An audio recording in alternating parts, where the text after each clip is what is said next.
You spend time with your family? Sure I do. Good.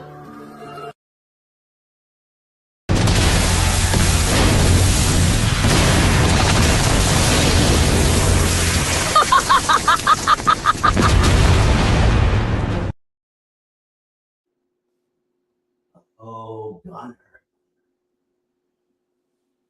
Oh. Eric? Oh, no. Where'd you go, buddy? Uh-oh. You see, Paul Levesque, you just couldn't fucking leave well enough alone. You couldn't. You just couldn't. Grind My Gears is going to take a break this week. Hunter, I have put you through the chair before. I guess you didn't learn it the first time. And well, you forced me to summon the one person who can look you dead in the face and tell you, knock it the hell off. As this show's title says, what the fuck was the point? Hello, Bobby. Hey, Bobby. Spread the show. So, folks, you know what time it is. It's time for the Wrestling Asylum. You know me, E to the J, and Gunner to the Mood. Of course, like, share, subscribe, stay notified. Telegram, Baby Mama, Google Plus, your sister's ass, the Pony Express. What can Brown do for you? And, of course, fuck the post office. And, of course, make sure, as always, don't forget, check out the link tree. That's linktree/Off the Top Ropes podcast. This is where you can find everywhere we are. Check out the merch. Show some love. Help keep the lights on. If you're not down with that, well, suck it. Hey, I'll call a spade every day. But make sure, don't forget, check out our great brand ambassadors, OTTR and Swift and W Energy. 10% off OTTR Mob, the promo code. And, of course, look fly for the rest of the summer going into the fall. Cozy Clothing and Habits 365. Make sure you look fresh at the club, the pool party, the end of the summer party, and going into the fall. Ladies, go check it out. You'll be glad you did. OTTR Mob's the promo code. And, fellas, look fresh. And, of course, like I said, W and Swift Energy, 10% off OTTR promo code. Lots of good flavors. Kick the coffee habit. And if you're not down with that, well. And, of course, go to bonfire.com/store/Off the Top Ropes Network.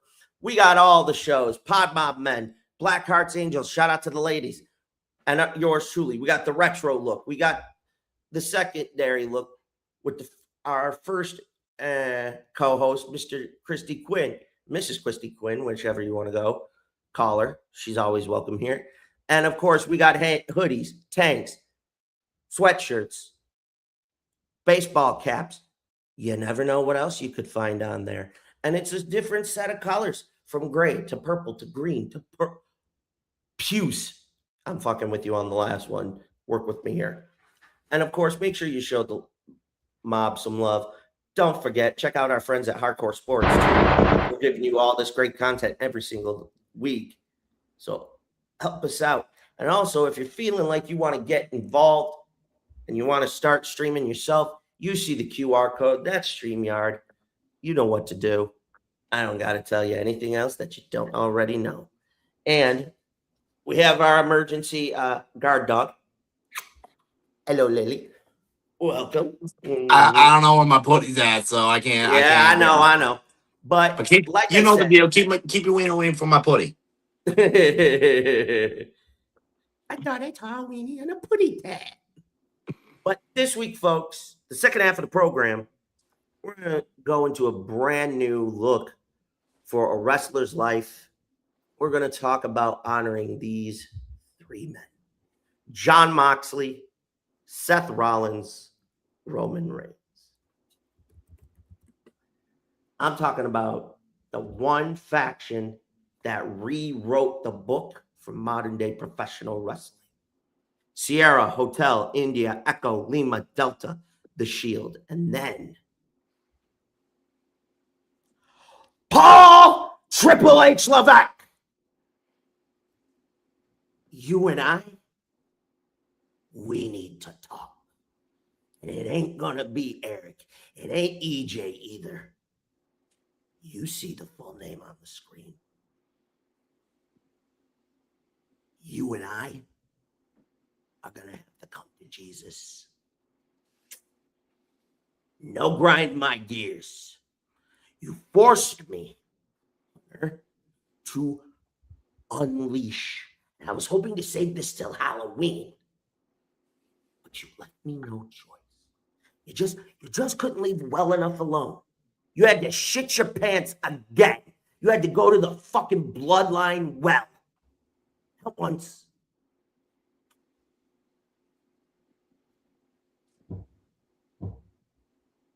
You summoned Eric the Joker, the foul-mouthed, intense, shit-talking asshole who will fry you, the IWC, and it ain't gonna fucking matter.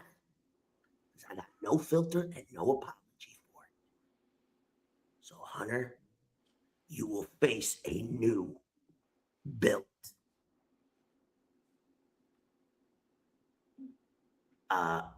electric chair. And believe me, you won't like what comes next. So I recommend you strap yourself in. Which brings us to why this happened. Solo got screwed on Raw and forced to rejoin the Bloodline. Now, for those who don't know, Solo Sikoa for the last several weeks has become a natural babyface, meaning fan favorite. It's grown naturally over the last several years since he arrived in the WWE.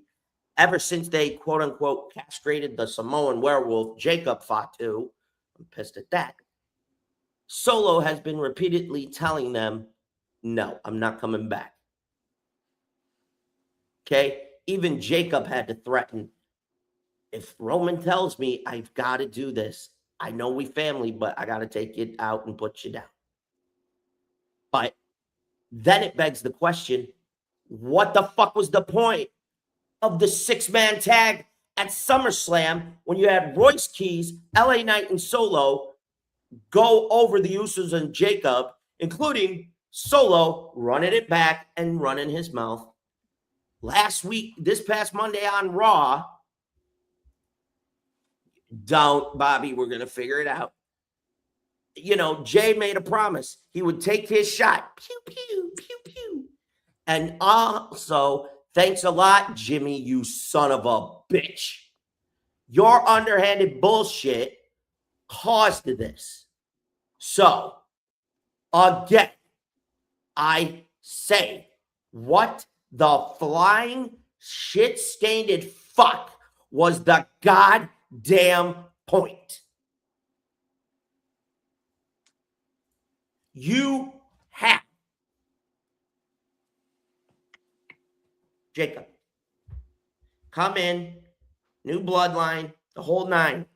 He took his swing at Cody. Came this close.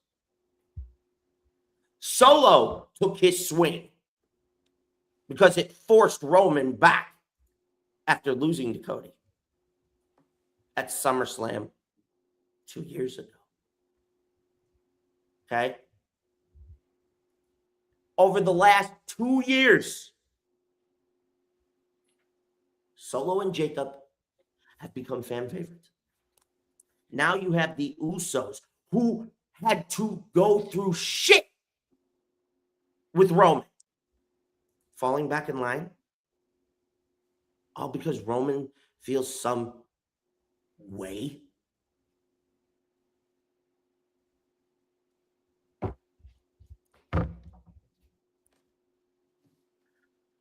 I don't fucking see where this is going, Gunner. So I'm going to propose this. Where the flying fuck is the logic here? You wrestle. You know how this works creatively to an extent. So I asked you, where is the point in all this shit? I struggle to see a future ending for all this. The only one I could think of, and I don't even know if it's gonna go this way, is if it's gonna implode the Bloodline storyline and finally give that an end in some way. Where, stay with me, Solo, Jacob, we were talking off air how they should be going for tag titles. They should be going for singles titles right now instead of being looped back into the Bloodline storyline. Mm-hmm.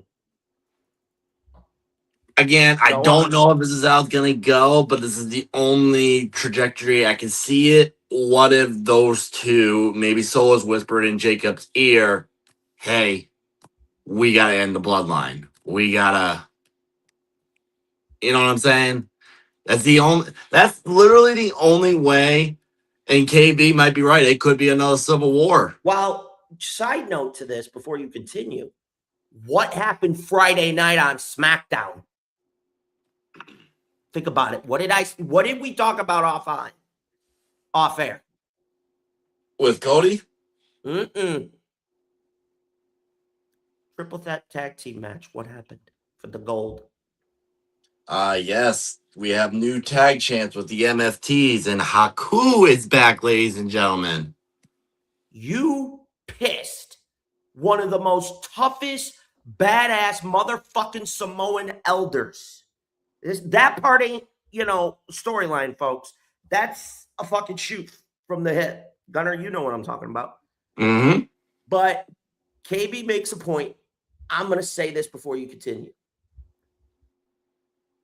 When you finish, I'm going to pitch the idea that I pitched to you off air. I think the folks will like it. So continue what your thought was.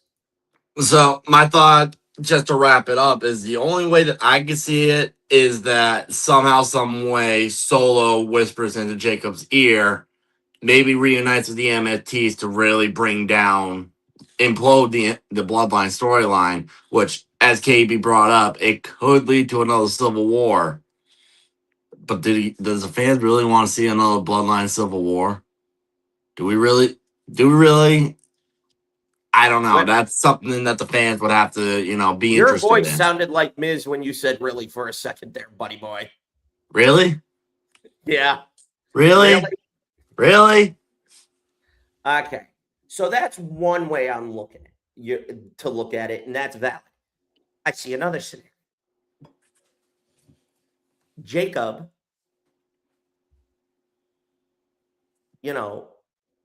tries to gloat tomorrow on Raw. Solo's pissed. Like, legit pissed. Here's what I think you do. Jay can, quote unquote, deliver him in the ring. You hit the music. He's not there. Hit the music a second time. He won't show up. Now Roman's getting pissed. Here's what you do. You never see it coming. Haku walks onto the ramp.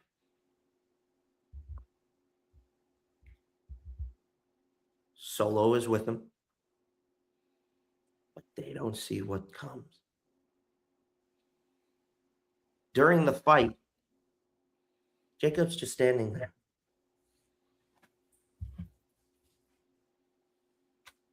Just like that, Jacob attacks Roman. And in the closing moments, we go to the back. They're talking about it. Okay? Stick with me. Here's what happens, folks. Jacob looks at Solo and goes, "You made a valid argument. Uncle Haku, we'll talk. Fellas, you already know. Yeah, I mean, run it back. As we pan out, we hear a phone go off. And fans are like, what the fuck? Is that camera guy? Solo pulls out his phone. Oh, shit. And you zoom in. It simply says, Dad. And he answers and goes, yeah, Pop. As he walks out of the camera, you hear, I'll make a stop in Orlando. It doesn't just say that Zilla doesn't come into play to help, but it teases the potential. You've already summoned Haku. What's Roman gonna do when you have to force Junior Fatu to walk into this in Rikishi to either talk some sense into his kids or have to go to a place he don't want to go? Oh, if somebody doesn't shit their pants again, which you're going to find out in the second half of the program what's going to come, I would like to hope so. To me, this was wasted. You just shit the bed. I see fans asking why the flying fuck then did you let him turn babyface? Okay, so what? Jacob inadvertently screwed the pooch, messed up Roy's keys. Guys, Royce is fine. Either the attack on Royce, the injured indefinitely, is bullshit. I smell something coming from Royce that we're not going to see right away.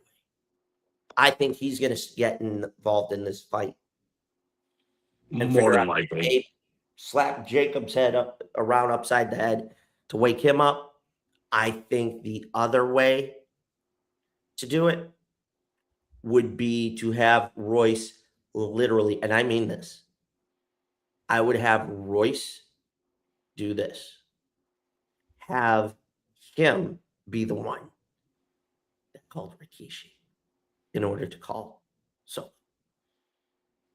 That's a review. Another part of it, we get the internal civil war. All hell's breaking loose. And now it's starting to affect other elements of the roster. And then you haven't just pissed elders off. It forces the one man to come back and fucking handle it. Ain't no tribal chief. He ain't gonna dictate shit. You want to end this?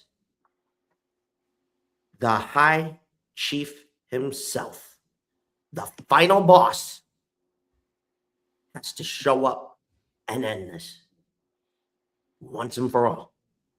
And you know what you do? Go through Survivor Series. Right before the Rumble is where it comes to a head. That's where Rock steps in. And Rock goes, you better hope you have that belt when I face you. Because if you lose it, you're getting your ass kicked. So here's what I do. I go this route. We all know Obafemi is still guaranteed a title shot as the King of the Ring. And he can catch that whenever the fuck he wants. And remember, if they try to tell him no, can I borrow your advocate? I already know who he's going to go to get that done. So that ain't going to happen. Roman tries to use the bloodline to stop Oba. It backfires. Now Roman's lost the title. He now knows the High Chief is pissed. She go into the Rumble. Roman fails to win the Rumble. That is where you make your move. Rock comes out, rock bottom, and says, High Chief, says, Tribal Chief, my ass. Takes the Ulafala.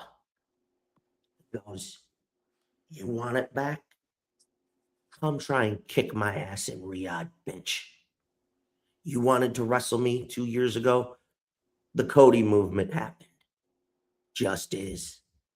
You want this so bad? How about this? Tribal combat. You leave everybody out of it. It's just you and me, cuz. For this. I teased I wanted to sit at the head of the table. Bitch, I built it. Now I'm coming to kick your ass. And you build from there. This isn't that complicated. Okay? When we talk about the Shield in the second half of the program, I'm going to tell you a storyline that I could have booked that could have gone for 3.5, 4 fucking years. Because he had all the key talent necessary. And the old fart didn't even do it. I'm sitting there going, this. So believe me, once again, shit the bed. So now, where does this go? What do we do? Gunnar, what would you do if you were booking this? How would you play now? Honestly, I kind of like what you pitched. I really do. But the only way I can see this storyline ending is a civil war in any capacity, whether the Rocket's involved or not. I mean, it's really difficult to say how to actually book with what they're going with right now. Because you're right, Jacob and Solo became natural baby faces. They were becoming very beloved with the fan base. And now you're kind of castrating them, making them. I don't get it. I don't want to say they're heels because they're kind of tweeners at this moment. Because you see Jacob hesitant to do some things. We're probably going to see Solo be like, fuck you, I don't want to do that. Right. So I'm just confused at the fact that you have a hell of a storyline to make a move on, and you literally just shit all over it. Like, for the life of me, this smells like a page, tongue-tied with all this, a page out of the old farts playbook. This smells like a page out of one Vince McMahon. I appreciate that, Bobby. I think the issue here that we're faced,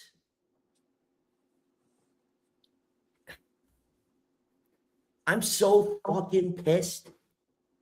The story was right there. It was right there in front of it. And I hate to sound like a broken record, but it was right there.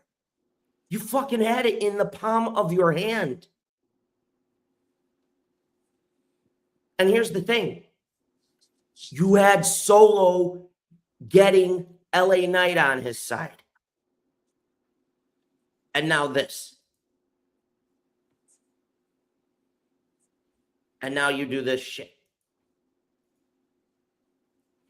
I can't, for the life of me, understand how you couldn't. I'm not seeing an end game, and I know this week the show's in Buffalo, but I'm gonna say this for what it is. You shit the bed. What the fuck was the point? What was the point of SummerSlam? There wasn't a point. What was the point of having Solo become a beloved babyface? I mean, folks, we saw it all over social media, from Instagram to Facebook to Twitter or X. Fuck. Fans were chanting for him like they were Solo, but more than anything, it wasn't forced. It came naturally. Key word, naturally. Yeah, wash your ass when you're done. Shit booking is right. Okay? I hate to say that. But what was the fucking point then to do this? Like, Christ. I think we got cheated. Worse than we thought. Worse than we thought. Very strong possibility.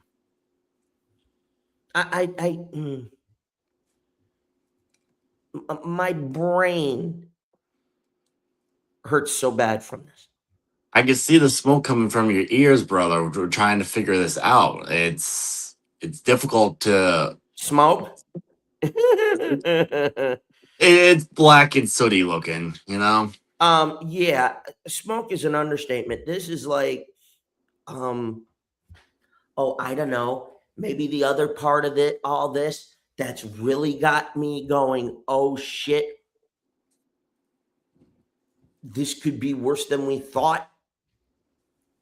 We got to talk about it because it does tie into it. Folks, the rumor mills are speculating and it could happen. Bayley to AEW. And then, of course, it's him. He came to NXT. We're going to talk about it. Zilla Fatu, baby. Bayley is the first female Grand Slam champion. Plain and simple. Okay? You mean to tell me that she's rethinking staying in WWE and wants to join her best friend in Jacksonville? I don't fault her for it. But a year ago at WrestleMania in Vegas, you took her off of it after she busted her balls, no pun intended, and her juicy booty, to get that moment, and you fucked her, all for Becky Lynch. I'm livid with that. But we're going to dive into that. And then NXT, Waller, Santana, a.k.a. Montana, number one contender to face Tony D. It was in the closing moments. The shock heard around the world, and it is few moments later.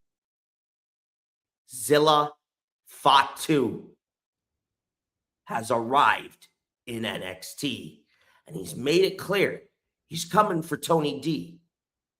He's coming for the champion. Make no mistake. If you have not seen what Zilla is capable of, I do not know what the hell have you been missing. The stare down, telling them there's a new sheriff, telling them that's what I'm here for. I don't think you people realize Zilla is Jacob's brother, son of Rikishi.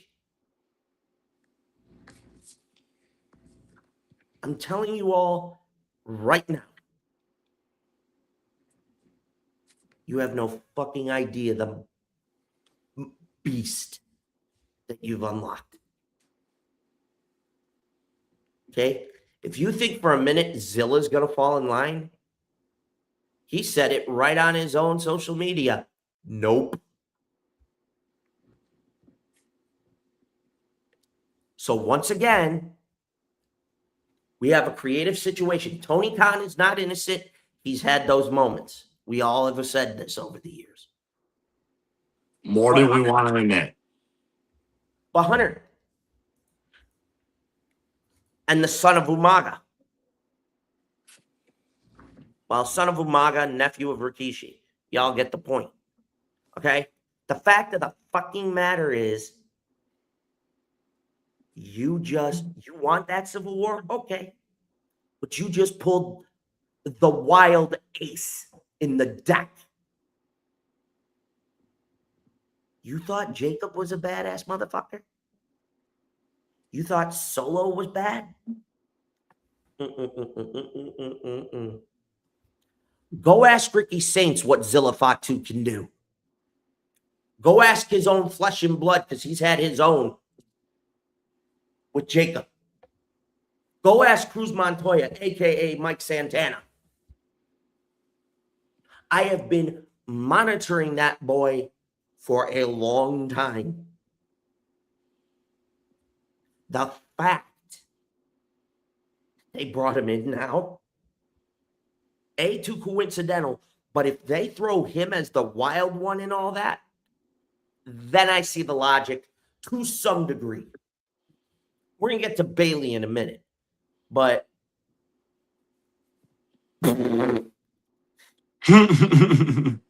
Oh, shucky, ducky, quack, quack. Okay, Hunter, this is basically what you are doing to the fans right now with Solo going. I'm like, what he say fuck me for? Like, dude, shit. You got even Stephen A. Smith going, this shit, not again. Okay? I could see that being the case. Oh, I was just about to say the same thing. That's one of his biggest fucking rivals. And they tagged at one point too. Yep. Okay? The fact of the matter is this. You can't fucking tell me that if you want the Civil War, that's fine, but you needed the one card, the one wild card, the draw Forest KB pudding in that deck. That's going to really spice this up. You're out of your fucking mind if that ain't going to happen. You're nuts. You're nuts. I'll call a spade a spade. You're out of your mind. To me, if that's the catalyst, now you have a piece of logic to build. But right now, until we see what they're going to do, what the fuck was the point? I'm happy Zilla's there. I didn't want him on the main roster right now, because we all know what was going to happen. Who was going to come to him? Roman was going to try to castrate him. You know, and I know, Gunner. Zilla ain't going to play that game. No, not at all. What do you think about them bringing in Zilla? How do you see this playing out? I am super excited that Zilla is in WWE now. I said it off air. I'm a little shocked that he wasn't put on the main roster right away, but I also see why he's in NXT. NXT is great for a lot of the higher indie guys to get used to the WWE program, to get used to their in-ring style. So I can see why he's in NXT. And plus, let's be honest, Zilla is gonna rule NXT very, very shortly. I give it within the next year. We'll see him with that NXT title. There's not a doubt in my mind with that. But all in all, dude, I am super excited for Zilla. Like you said, I also have been following him for quite some time. I've seen what he's done on the indies, the matches he's pulling off. I mean, on a little funny note, this is the man that wrestled a match with an iPhone in his pocket. Yep. He did it, guys. He wrestled the entire match with a brand spanking new one, like a few days old? Something like that, yeah. Yeah, it was a brand new iPhone, and he wrestled a match, and it worked out perfectly fine. So that tells you what kind of worker he is. But I'm very excited to see what they got in store for Zilla, and if he does join this Bloodline storyline, You're wasting it. It's wasting it. But I'd be interested to see what happens with that. But if we're gonna keep him on NXT, dude, Tony just lost his godfatherhood. That's an understatement and a half. I'm well aware, but that's the only way I can describe it. Is we got, as Zilla said, there's a new sheriff in town in NXT. We're gonna see Okay. some carnage, boys, and I'm excited to You're see going to what's see gonna some happen. violence. Now, let's shift over to the situation with, I don't know, the shit going on with Bayley. One of the 4 horsewomen, one of the women that helped change women's wrestling from the era of the tramp stamp belt. Yeah, I called it that. Yeah, I said it. You don't He's not like wrong. it, kiss my ass. Even Roman looked at it and go, what the fuck? Nada. And you gave it life. Like,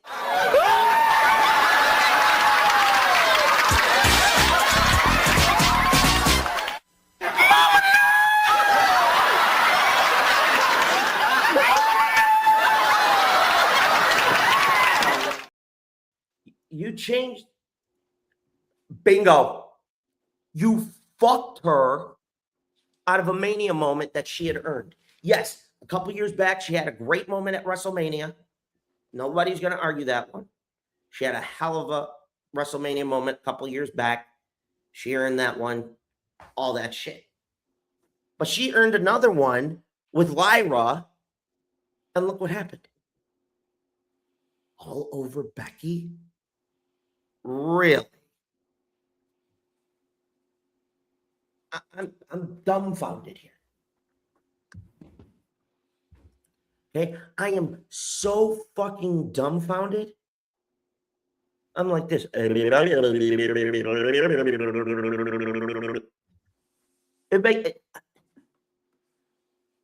You closed it out with, Lyra going cuckoo for Cocoa Puffs. Which, With but that, might I say, I'm loving this new character shift for her. oh, I think it's great, but I'm sitting there and going, oh shit. How do we keep it going? And it's like, no. They're not. You know what I'm saying? Yeah. It's literally me sitting here scratching my head going, what in the flying fuck are they doing? And we've watched Unreal. We know what that room looks like. Now, yes, I will say you do have to, build new stars and stuff.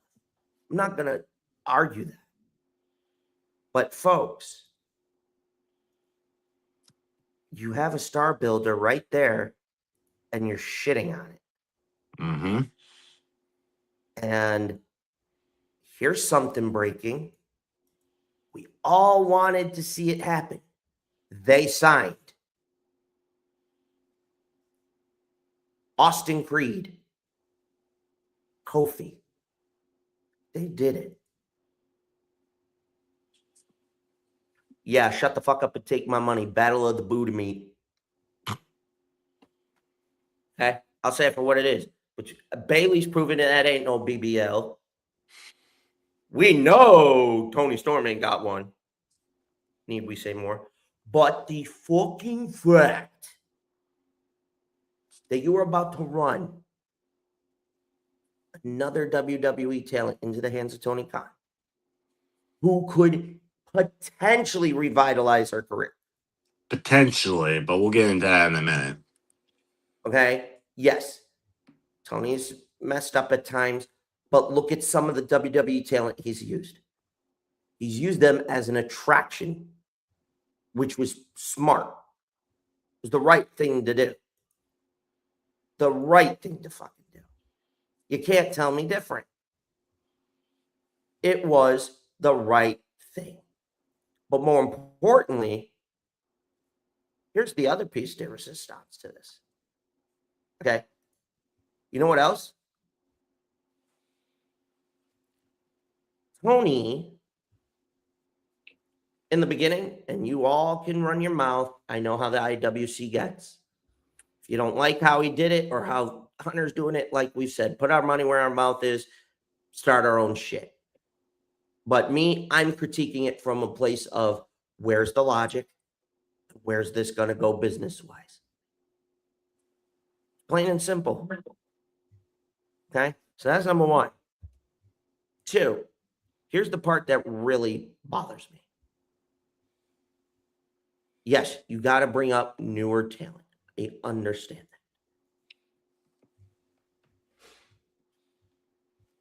But how in the flying hell are you not going to rely on one of the women who busts her ass for you? Hasn't had a major injury. Barely has ever missed a shot.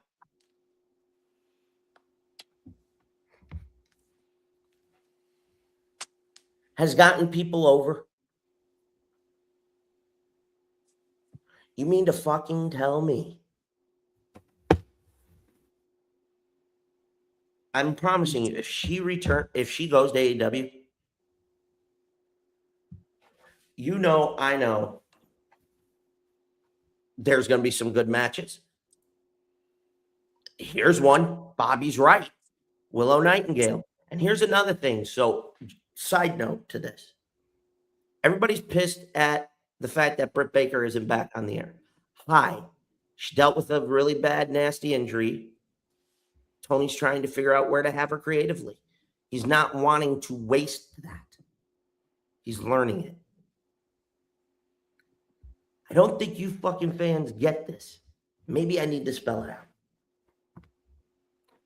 Tony Khan basically built AEW using indie stars.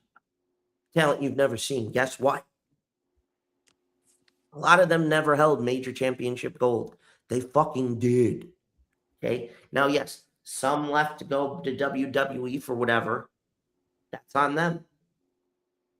Okay? Here's another thing. This constant gratification, nah. Doesn't work. Because it fucks up the story. Tony was smart enough to drag it out. Yes, he has more pay-per-views. But he uses the in-between pay-per-views to tell the story to the bigger one. And sometimes you get that curveball of a title defense or a shocking W. He's learning that. And that's what makes him good at what he's doing. He's young and he's picking that up. Is he stumbling? Sure. But guess what?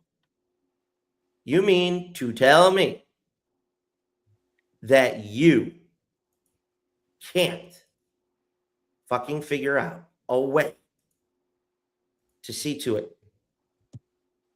And I mean this. That Bayley's involved to help build that talent.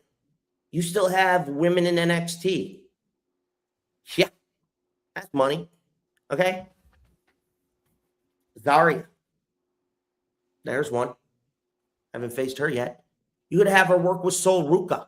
You mean to tell me you couldn't figure out a way to have Sol and Bayley? Bayley doesn't have to necessarily be a heel, but you have Bayley come out, issue an open challenge, and say, I'm chasing gold, but right now I want a challenge. Out comes Sol and goes, hey, look, I have nothing but love and respect, but if it's a challenge you want, let me take it. Let me see how good I am at this point. Bayley picks up the upset. Sol and her share a moment. Sol goes, I want to run that back. No yeet intended. Okay. But like a pony. I'm a pony. I'm a pony. At this particular point, you are going to watch Hunter fuck this up. And Hunter, They are trash. Horrible.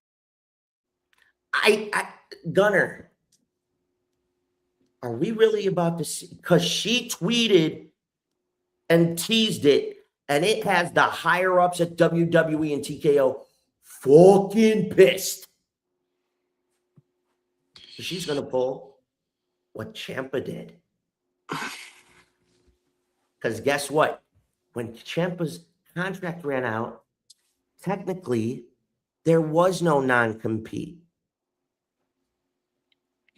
If you opted out early before it was up, you had a 30 or 90 day, whether you were NXT or the main roster.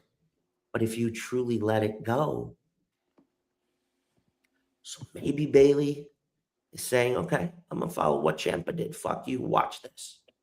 And sits the remainder, and she has to be paid.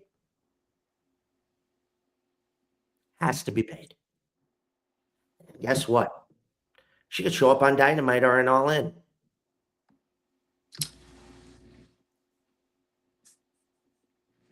Take who? Okay? Because at this point, you're fucking it up, Hunter. And you're going to face me one more time. But Gunner, what does the roster do if you lose a stronghold like Bayley? Oh, shit. Yeah. And this is no slight to Jordan Grace. He's getting screwed because there's not enough TV time. They went back 2 hours.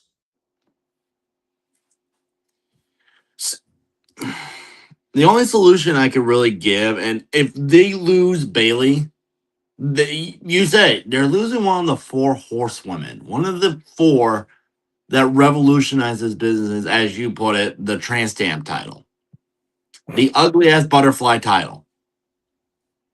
I'm sorry to all the little girls out there that love that title. That title was ugly to us guys. All right. Again, it was trash.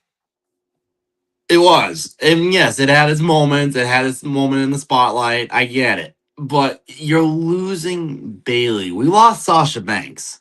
Now Tell me about that. Right. We lost her. She's doing her thing with New Japan, AEW, and Ring of Honor, and all the other things in between. She became, what was it? Money 10 belts or whatever the fuck? Yeah. Monet 14 belts or whatever lame ass bullshit. Right. So So she's killing it outside of it. But Bayley is very much a WWE girl. She's been a WWE girl since day one. Yeah. And you're telling me you're looking to let that go. You know what I think what they should do with her, and I feel like they could do this with Jordan too. Hunter can't do nothing. But there's somebody, a certain dead man in Mexico. Shit, that's being discussed. Do you realize that's what they're discussing for, I don't know, Ilya Dragunov? Should. As they should. It's why Ray Phoenix is there. Dude, Taker is killing it with AAA. Oh, yeah, absolutely. I catch AAA here, there, and I see the clips, and from what I'm seeing, AAA might be one of the hottest promotions that's not WWE or AEW. Granted, yes, it's under the WWE banner. Mm-hmm. But if you just look at AAA as AAA, the brand has been around for what, 25 years? If not more. This is the hottest I've seen AAA been in the entirety of knowing it. And it's because the dead man and forgive me, I forget his name that's working with him. They're killing it down there. They did what everybody's saying. They started in 1992, so they've been at it for, okay, so let's see. We're in 2026. Let me see if my math in my head is right. 30 odd years, something like that. We're almost 3.5 decades in. Yeah, okay. So 30 plus years of being a thing. Uh-huh. And this is the hottest that I've seen them, especially in the last 20 years. Mm-hmm. You look at, I don't know, Eric, if you listen to a lot of like Conrad's Empire and all that, but everybody's there. All right. So everybody there, everybody outside of Conrad Thompson's Empire, they are all saying the same thing about the El Grande Americano match. It's one of the greatest matches ever. You lost Asuka. You lost Kyrie. You lose Bayley. We got a problem. We got a very big problem. Okay. You mean to tell me you couldn't have taken Zelina Vega and let her go work at AAA before you let Right? her go? You couldn't have figured out a way to do something with Alistair? And forgive me, Bailey's Hispanic, yes? If I remember correctly, yeah. I'm pretty sure she's of Latino descent in some way, shape, or form. You put her ass in fucking AAA. I know she did the Queen of the Della Rey, whatever the hell the tournament was. Mm-hmm. I know she did that last year or 2 years ago. But you put her down in AAA and let her run, she'll be over like a motherfucker down in AAA. Okay. So listen. All right. She's got Mexican descent.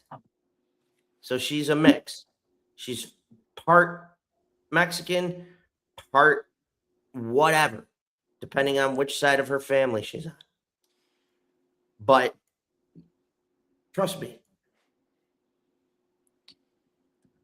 Hunter, I doubt you watch this program, but if you do, I'm telling you, give her to Taker. Give Shit. Jordan to Taker. If you can't use her because I get it. SmackDown went back down to 2 hours. Mm-hmm. I Which get it. There's which not enough TV time for 90% of the men and women in the back. Jeremy Borash, thank you. thanks, Bobby. Um, there's a lot of men and women in the locker room right now that they're just sitting and catering because we don't have enough television. What is WWE, AEW going to do? Well, mostly WWE. Are we going to run a Monday morning 2 hour long program just to get another group of talent on? Right. Like, there's not, I've been saying this in my personal life. There's not enough hours in the day, guys. You can't just go, all right, we're going to add 5 more TV shows a week just to substitute for the massive talent we had. You got to go through loops. And that's why football teams have guys on backup, because you never know. Quarterback could be injured. We need a backup quarterback. Breaking new MLW World Tag Champs. It's Gallows and Anderson, the Good Brothers. Shout out to Damn it, them. my coach lost his title again. Yeah. But continue that. Because I said, for those who don't know, I train at the New England Pro Wrestling Academy. Dijak's one of the coaches, so that's why. That's why I said that. But anyways, Bayley needs to go to AAA because she needs to stay under that WWE banner. If she goes to AEW, yes, she could kill it. She could have the match with Tony Storms, the Willow Nightingales, the this, the that, tag again with Mercedes Moné. But we also have the track record with AEW and Tony Khan's booking. As well, because sometimes things, Who's to say that if she does sign with AEW, right, and it's on a Dynamite or Rampage or whatever the hell shows are on with them now, who's to say that she's not the only debut or return that night? We've seen it happen. It goes from, oh shit, so and so is here, to, oh shit, somebody else is here. 5 returns, 5 debuts later, you forget who first debuted that night. Mm-hmm. So, and then you see it with the WWE talent that's come over. Some of them, yeah, they're doing great. The Edges, the Mercedes, the insert other names here. But then you got Right. guys like, I would say Tommaso Ciampa. Started off hot. Now it's just kind of there. That's a fucking understatement and a half. They have that track record of, we are gonna really hype you up in the beginning, but then we might bury you because we add 2 more returns or debuts. Right. We may really give you a good start, but now you're just kind of you're the new that meme from Toy Story. Okay, I'm done playing with you now. Exactly. And here's the part that I don't think everybody realizes. You have a situation where you don't have a choice. You don't. I mean, I'm going to say it for what it is. We don't have a choice, ladies and gentlemen. If Bayley leaves, and here's another thing, you want to know what else? Bayley could be freed up to do something that Mercedes wanted to do. She could go to Japan. She could go to CMLL. She can, fuck. When Tony can't use her, I have a hell of an idea. Just hear me out. When Tony can't use her, you know what you do? Let her hit the indies. Let her have some fun. She can do, all that shit. You get what I'm saying? I get it. If Bayley comes on the indie scenes, do you realize how crazy ticket sales will go for the indies? Natty should have left a long time ago, in my opinion. Understatement. Yeah. Now, see, Bobby brings up a good point in this, and I'm enjoying this conversation. What would WWE do if Natty left? I think Natty retires there. She's enjoying the new character that she's brought up. I also think she's trying to get the girls situated. Because Honestly, here's the reality. If you don't help get the newer girls prepared, you're screwed. Honestly, I would not be shocked if she retires for ring competition, she becomes a agent for the female talent.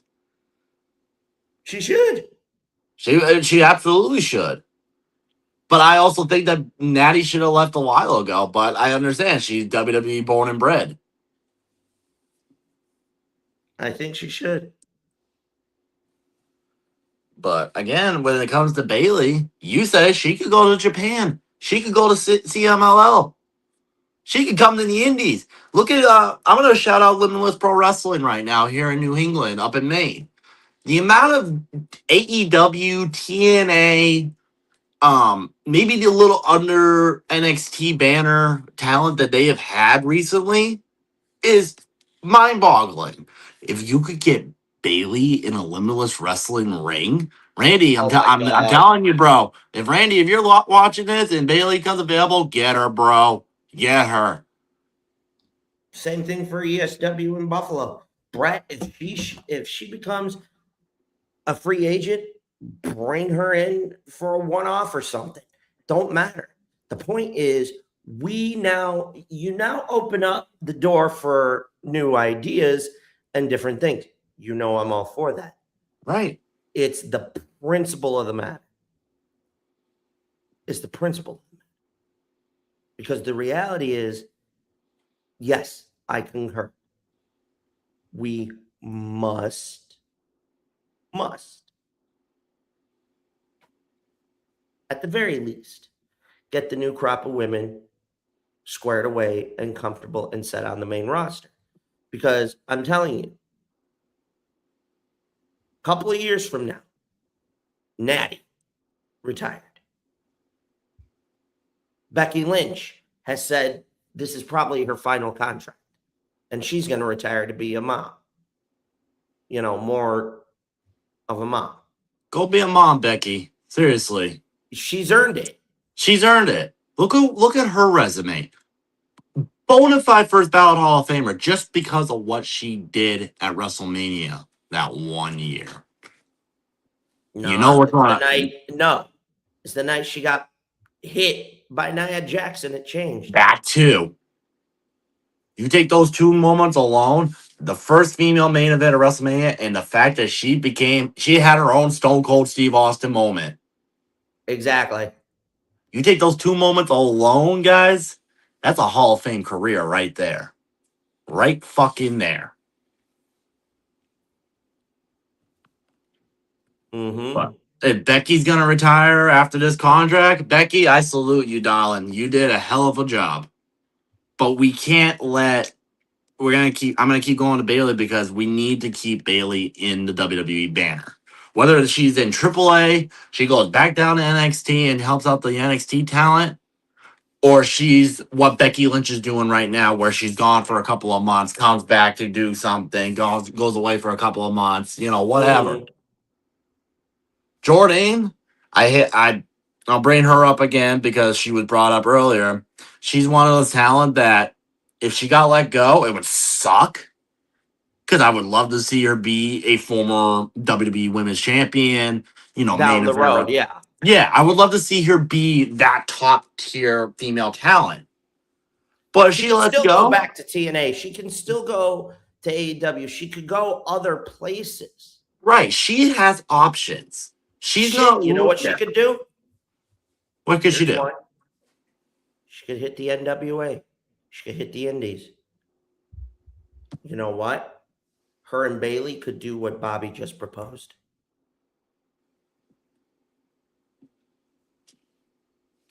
Giselle Shaw is still the inaugural Maple Leaf Pro Women's Champion. Nobody's beaten her yet. Come close, but nobody's pinned her for the title yet.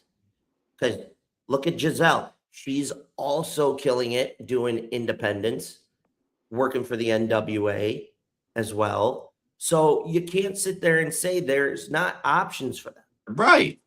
It's more of the principle of the matter. It's how can you fuck up this bad?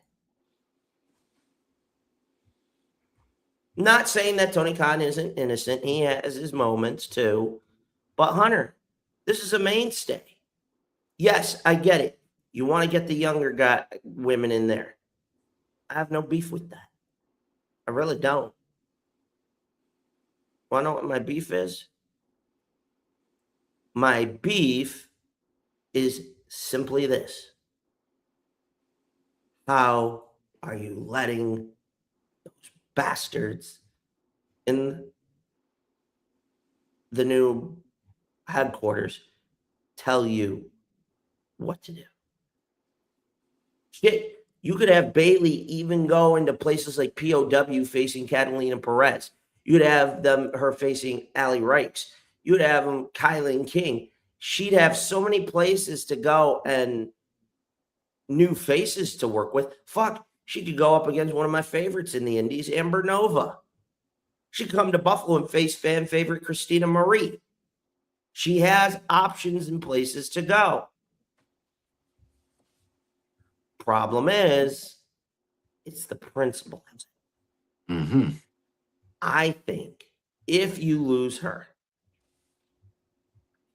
she'll be fine, but you lose a building block. And we all know how sometimes losing too many building blocks can bite you in the ass. Mm-hmm. And trust me, it don't end well, folks. It's not pretty. So my question is, what do we got to fucking do to make sure that this shit doesn't happen? Creatively.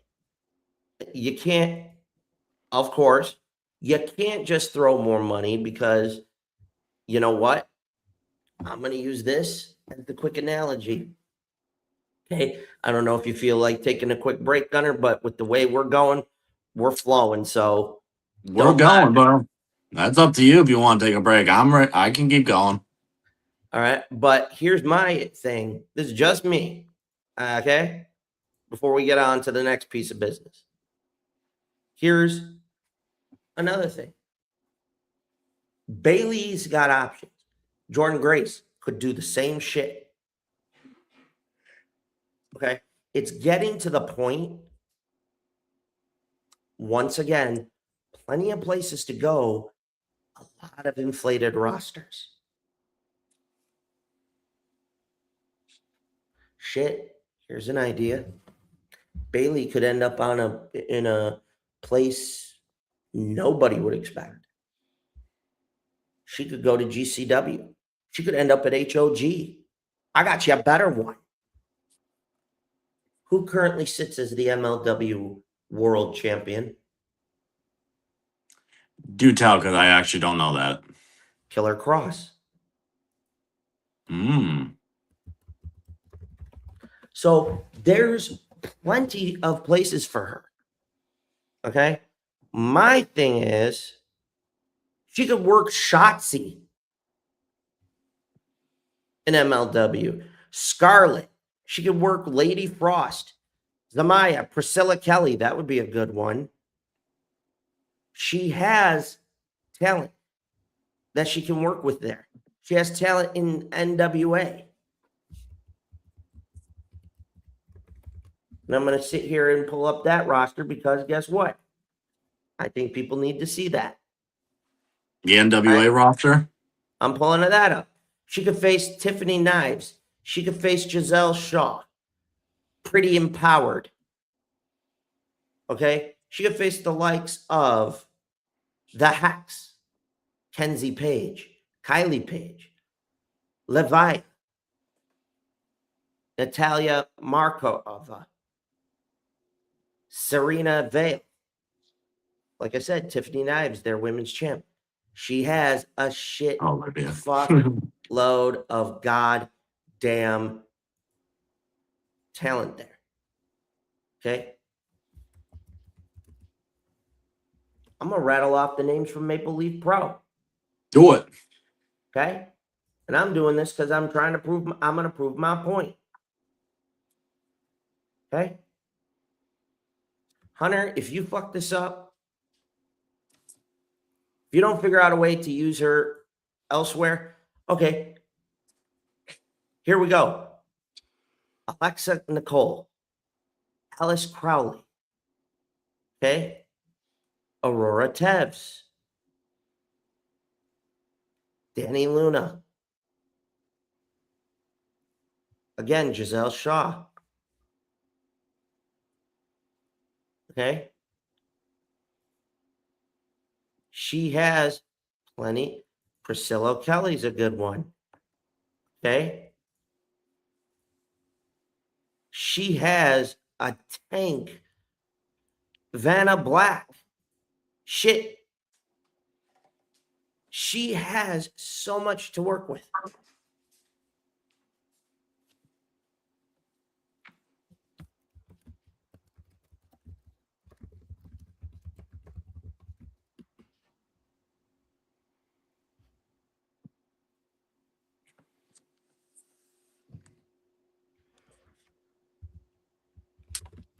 Okay? So this is the point I'm making.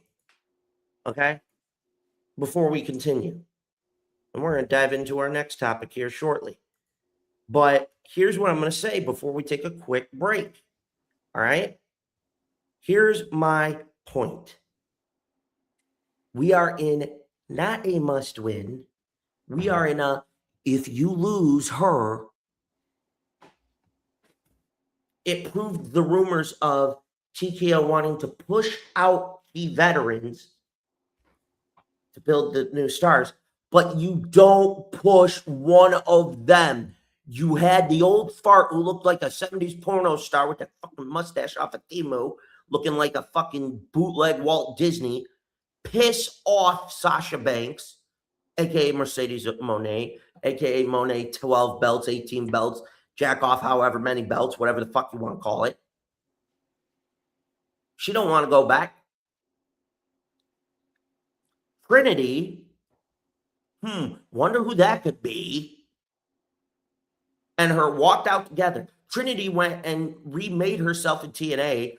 Hunter was the one that bridged that gap. Thank you, Bobby. The point is, now you're in a situation you have no choice.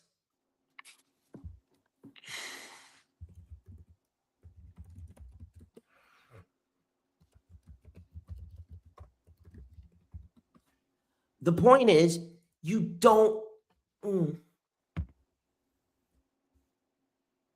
Try not to fucking go off until it's time to let him out. But the point is, keep it in. Keep it in, buddy. Deep yoga breath. He can come out later. We're not yet. Shit. Okay? My point is this. We fucked up. If you do that, that's not just a spit in the fucking face. That's a bitch slap.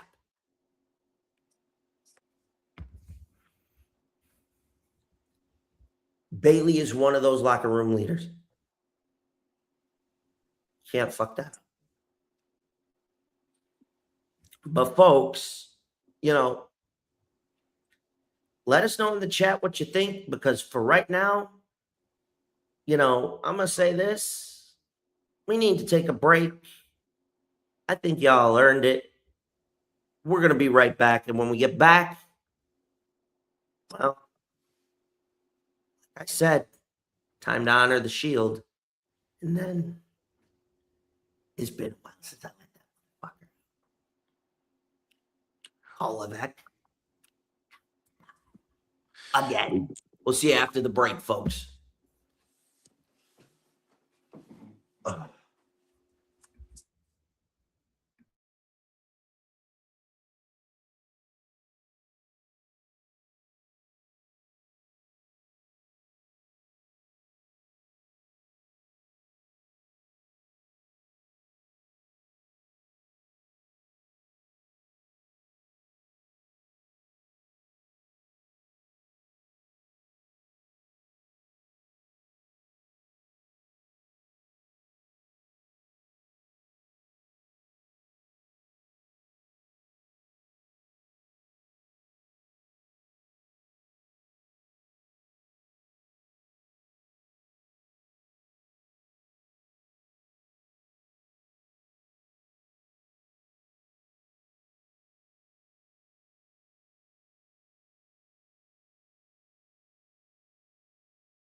And folks, we're back. We are. So, to summarize the first half of the program, we're happy for Zilla Fatu, and basically we're pissed off about everything else. Well, that brings me to a very good segment of mine. You know, we like to talk about the moments in history, our booking ideas and what ifs, even analyzing matches. But I think it's safe to say there's one in particular where we dig into the careers of the wrestlers. And I think because after the main event of night 2 at SummerSlam with Roman and Seth Rollins, what better way, other than the fact that they paid tribute to the third member? Gee, I wonder who that could be. I think it was a Dean. Yeah, but he Maybe a John. I don't know. But he became himself and became a Death Rider. That being said,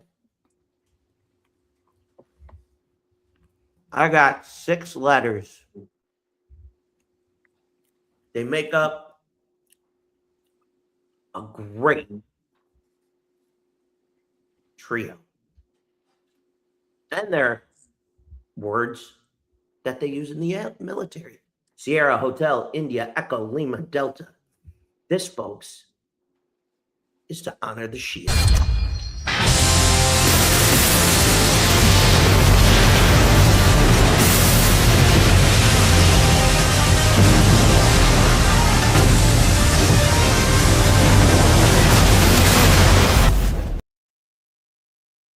Well, it's Moxley, Rollins, Reigns.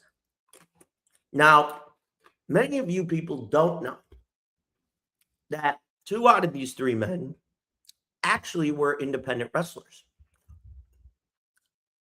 Jon Moxley and Tyler Black. Yep, I said it. I said it. But these guys killed it in the indies. Roman was playing football, got hurt, and eventually wanted to get into the family business. Well, a red letter date would be November 18th, 2012. Another one would be May 25th, 2019 for that man.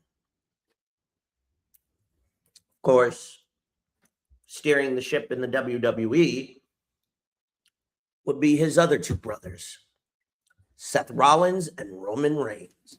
The Shield rule pro wrestling right now. I'll explain in a minute. So let's go back in time. It was Survivor Series. It was a moment where those 3 men served as hired guns for CM Punk during Punk's infamous 434-day reign as champion. After killing it individually and collectively in NXT, the early years of what we would become known as NXT, these 3 guys came up with some amazing ideas. Mox even had an attempted storyline with Mick Foley, which backfired. Had a great student-teacher match with William Regal. He would go on to hold practically, well, he joined the Grand Slam Club before we had that fucking Universal title. I think Vince had his head up his ass or stowed it 8 pounds of blow that day. All right.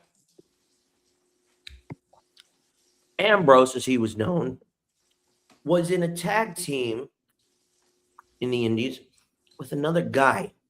They were known as the Switchblades. Shout out to Jay White, no pun intended. But this guy retired as a TNA OG a couple years back, and I get rocked in the head with the sometimers. Who? What? Oh yeah, Sammy Callahan. That's right. Okay. The fun part about this is for Dean Ambrose, aka Moxley. Eventually, when they broke up the Shield, they didn't want to do it, but Mox was pissed. But he would go on to feud with Seth, and eventually, here's another red letter date. It was in the summer, going into the summer of 2016.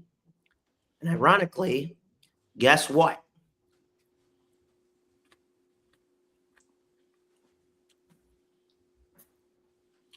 Newsflash, folks, and you're going to shit.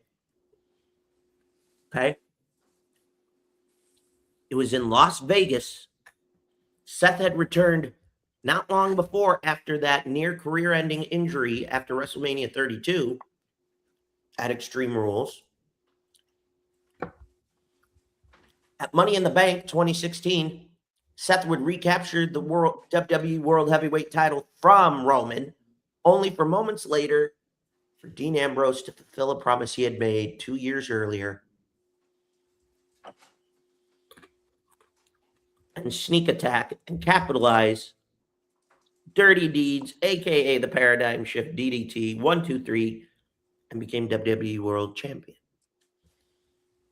Eventually, we'd have our Shield reunions, but then they tried to turn Seth heel after we had learned that the big dog, Roman Reigns, not only had leukemia, but it had gone active, and that he would have to go and get healthy. And it was in late 2018 when that happened. And during that time, gonna refresh my memory, but didn't something else happen in September of that year, right after the heel turn? Something in Chicago, 10,000 seats. It would cause the birth of another promotion. Gunnar, do you remember what that was? I'm failing. I'm honestly failing. All In. It would create the momentum necessary because by 2019, Dean Ambrose, who we now know and love as Jon Moxley, was getting so pissed off with creative that he felt like they're going to fuck me and make me walk away from all this money. But it wasn't until his final match where he checked out. And guess what? In April, after the last chapter match against Corbin, Lashley, and McIntyre, it would be the shocking less than a month later, April 30th, 2019, Dean Ambrose left. May 25th, a month later, rolling the dice in Sin City, MGM Grand Garden Arena. After the main event, which saw Jericho get a one-up on Kenny Omega after their banger in Japan earlier that year, actually 2 years earlier, guess what? Moxley would shock Jericho and the fans in the arena. Jon Moxley had arrived. Mox would become a 4-time AEW World Champion. He is currently holding the Continental title. He had an infamous 9-month reign where he hid the title in a briefcase, some nasty tactics, but it would take Hangman Adam Page last summer here in Dallas at All In a Texas death match, a match so violent, he's never beaten Hangman. And guess what? He gave his blood, sweat, and tears. He is happy in AEW because he's getting to genius and create. And you can all get pissed. Oh, why isn't Claudio having the world title? Or why isn't Pac? Let me explain something to you. The Death Riders are in a unique spot. Helping get Marina Shafir. Garcia. Shit, you just had the thing with Ospreay. So now they're being used in a whole new way. Give it time. Hi. These guys are doing things in CMLL. They're doing things in other promotions. So patience, please. But Mox runs AEW from a Shield perspective. Now, mind you, Roman wasn't too thrilled either. See, most people do not know that Roman Reigns was a college football player at Georgia Tech. And unfortunately for him, Pro Bowl did not end up coming his way. All right. Tried to play for the Vikings, tried to play for the Jags. Shit, even tried to play for the Canadian League for Edmonton. But guess what? He got hurt. He was known as Liaki in NXT for a short time before they came up with the concept for the Shield. As a member of the Anoa'i family, the son of one of the Wild Samoans. Can you guess which one? Huh? Could you? Can you? Alpha or Sika? Who is it?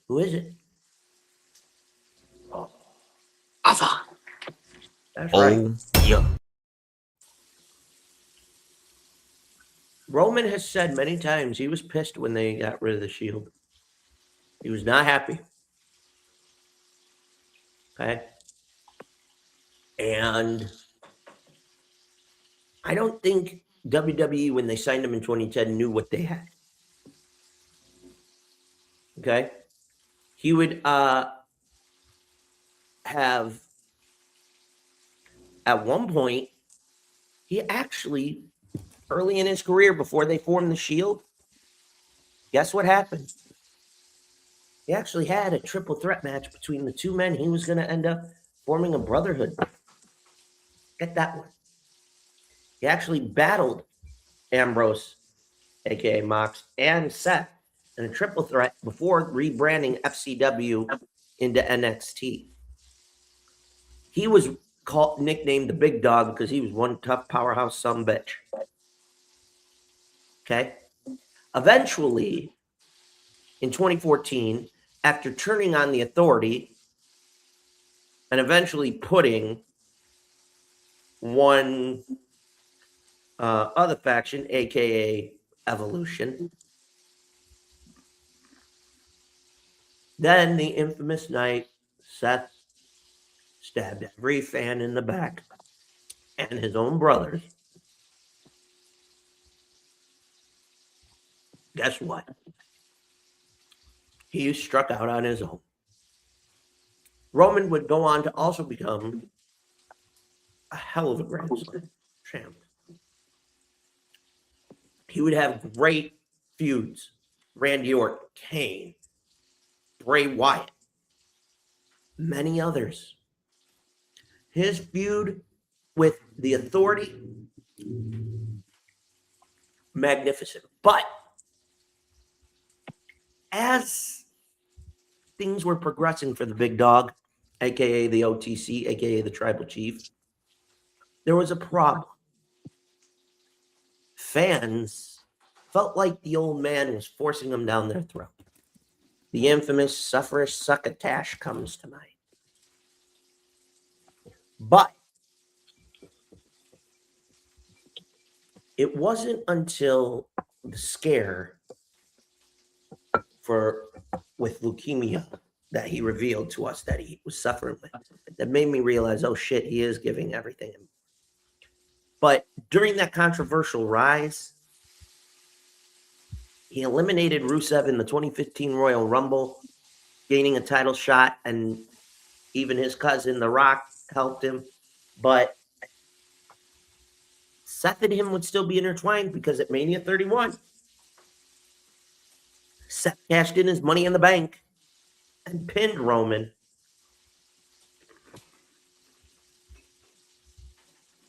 Become champion. He would go on to face Braun Strowman. He's faced Jericho. He's faced Ziggler, Del Rio, Kevin Owens, Cesaro, Claudio, Sheamus, many others. But what really helped get him over the edge was when he battled current head of creative himself in 2016, Triple H, over the WWE Championship. Then he had a 30-day suspension.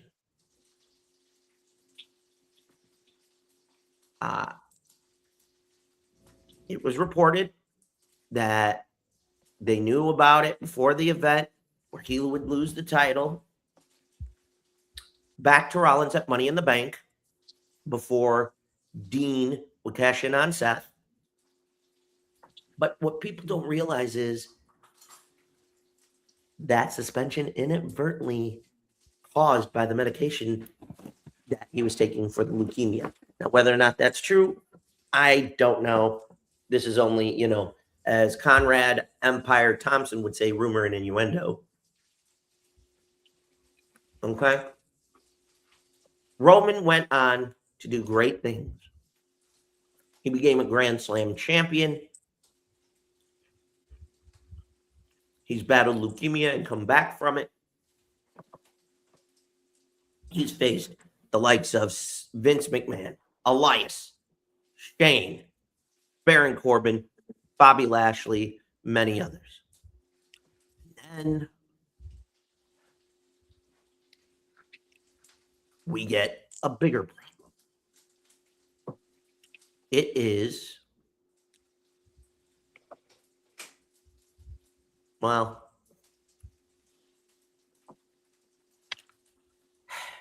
COVID. What was supposed to happen at WrestleMania 36, COVID happened, and the match that was supposed to happen against him and Goldberg for the Universal title, in which Goldberg defeated one Bray Wyatt, aka The Fiend, prior to, Roman had to pull out for his health. Can't fault him for it, though. Mm-hmm. But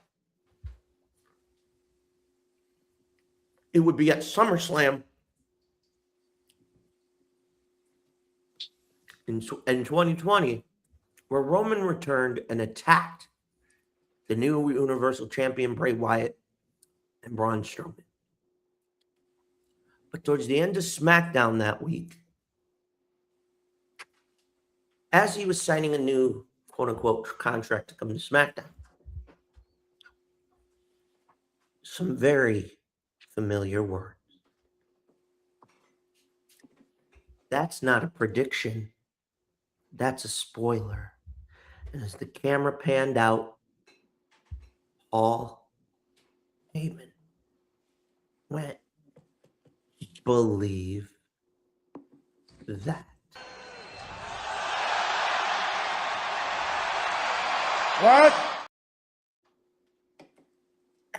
Heyman would help rise the birth of the tribal chief, which would in turn give birth to the greatest 1,316 what?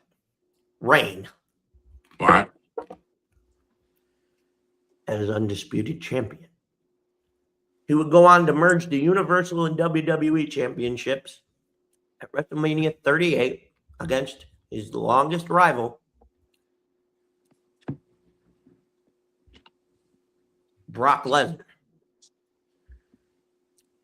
He would also have to deal with a more revitalized Seth Rollins over the years, who was eventually getting so pissed off and hell-bent on taking down the Bloodline, he'd be making unlikable allies in KO, Edge, Bryan Danielson, Rey Mysterio, and others who tried to take down the Bloodline. Hell, even the Demon King came up short to dethrone Roman. No thanks to the old fart off of wish.com. And the red light. Oh, God, don't remind me of that. But then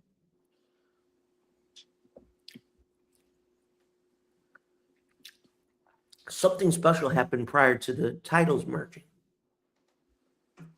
He faced at a Survivor Series. It was champion versus champion. He'd face Big E. However, by 2022, as the Bloodline was running rampant and getting white hot, Roman had the biggest scare for his health. He would test positive for COVID. Now, mind you, he followed all his procedures. He was healthy. He would return in time for the Royal Rumble. And, of course, we all know what happened from there. He would go on to face Goldberg, who stepped to challenge him. He stepped to Drew McIntyre, Matt Riddle, and Randy Orton after WrestleMania 38. He would even battle the likes of Logan Paul, Boo. Brawling Brutes. He would help bring forth the debut of his cousin Solo Sikoa. Hell, he broke Gunther's reign as NXT UK champion in 2023. But then something happened that no one anticipated in 2020.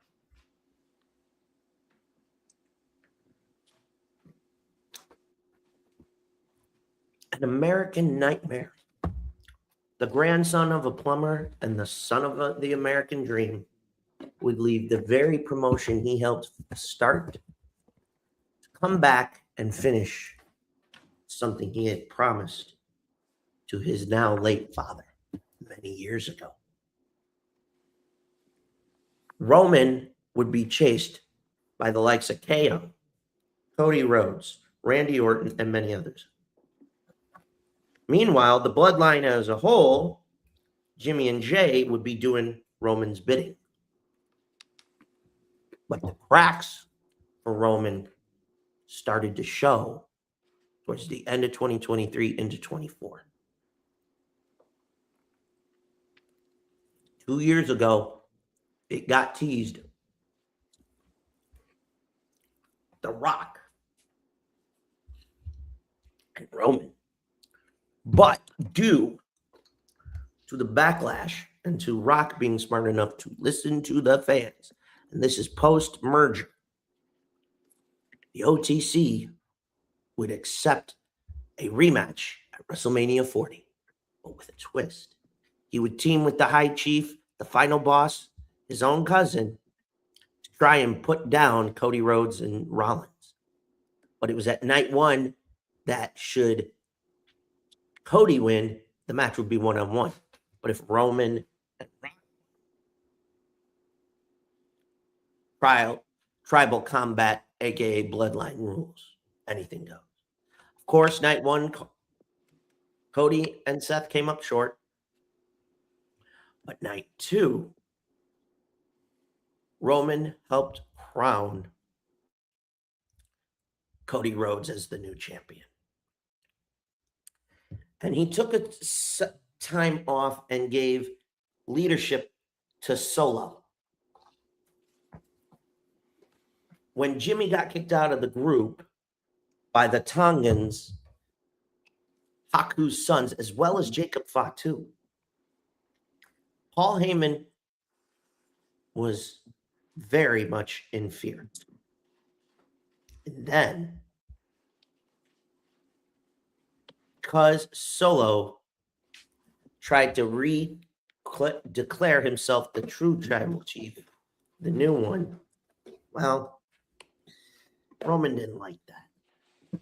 So, SummerSlam of 24, not only would he return as the OTC, but he put his own cousin down and in check and would spend months chasing after his Ulafala, the symbol, even going so far as to tag with Sami Zayn and CM Punk, who had returned at Survivor Series the year earlier. But it would be the final boss who booked Roman and Solo on the season premiere of Netflix January last year for Raw, with the stipulation whoever won would become tribal chief.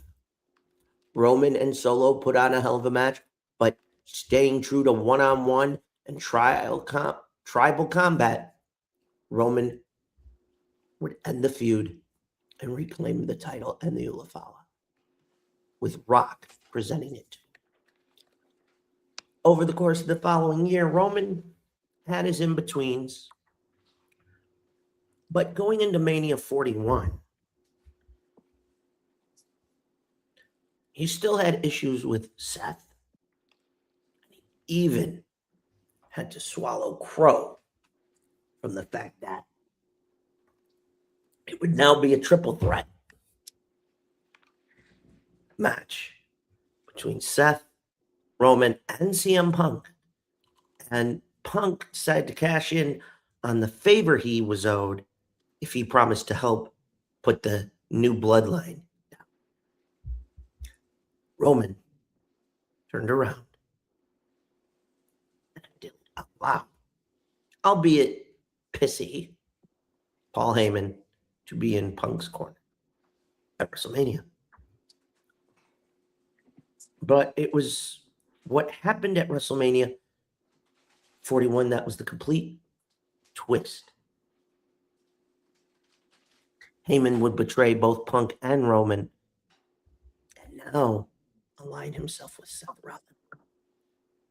Overall, this past year, Roman has picked up his momentum and gotten his stride. He and CM Punk have fought, and he has taken the World Heavyweight Championship from CM Punk at WrestleMania 42. He has had to even face his own cousin, and now attempting to quote-unquote rebuild the bloodline. But what brought everything full circle was what happened this past 2 weeks at SummerSlam. After a 14-year, or bitter 12-year rivalry, beef, whatever, Roman finally defeated Seth Rollins. And newsflash, the Shield chapter was over. Paying tribute to their boy, Jon Moxley. Signature up against the middle rope, comeback clothesline, paradigm shift, whole thing. After 12 years, this chapter of the Shield had been closed. Which brings us to the architect, the visionary, the revolutionary, the one and only, Seth Rollins. Seth had a unique path. He worked in the Indies just like Mox did, but would go through Ring of Honor and flounder for a while in NXT and almost got fired, folks. Okay. For Seth, he would eventually join the main roster with the Shield. But it's when he betrayed them June 2014 after putting what we thought would be Evolution down, which would in turn mold us into the Authority storyline. Seth would go on to shock the world after winning the 2014 Money in the Bank. And well, let's just say for all intents and purposes,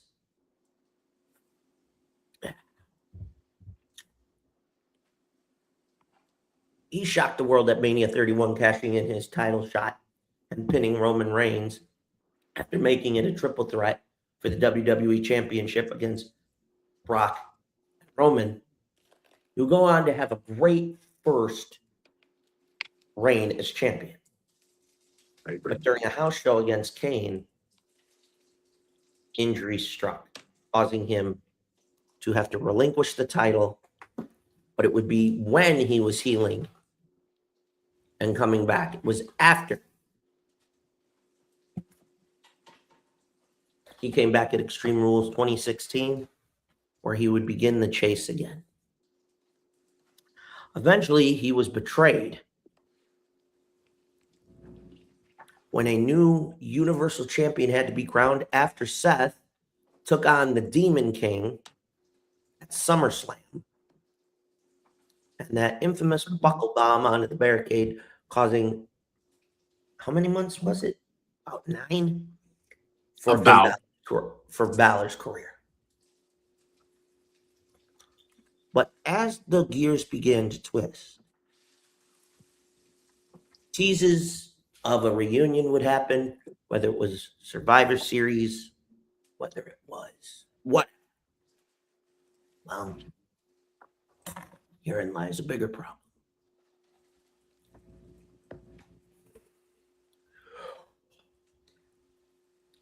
He would eventually have to battle his own mentor, Triple H. He would become the Kingslayer. By the time we got to WrestleMania 35 and he finally got Brock one-on-one, he would beat Brock for the Universal title. By the time we got to the pandemic, well, he'd gone into this metamorphosis of a cuckoo for Cocoa Puffs, almost felt like he was a god to himself moniker. And guess what?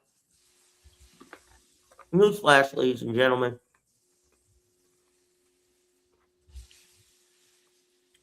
We would get the quote unquote, and this is one of the ones that I thought was fucking hilarious, the Messiah, which I thought was hilarious. The Messiah. But it gave us the Burn It Down music, and eventually he would become the Visionary. He would then go on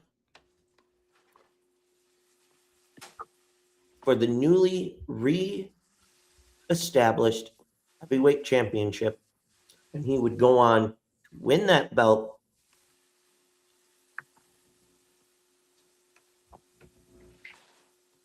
in the finals 3 years ago in that tournament.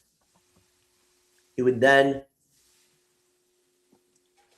acquire the services of Paul Heyman, who would help him build the vision up to, but not including, the infamous I faked the knee injury just so I could screw Punk at SummerSlam. But something else happened during the whole Vision story. He truly got hurt and would be out for several months. He would eventually return to make Heyman's life and the Vision's life a living.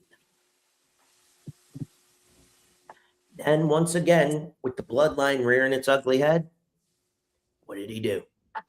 He had to fight Roman. He had to challenge his longtime brother. And we got a hell of a match and a hell of a moment afterward. These three men have dominated pro wrestling well over a decade. And at one time, all three of them held WWE heavyweight title. But they're all three are also Grand Slam champions. So think about that. These three guys that you never would have expected to tag together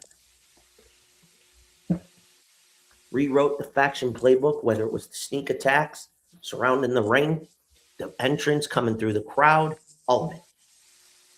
These three men redefined what a faction is.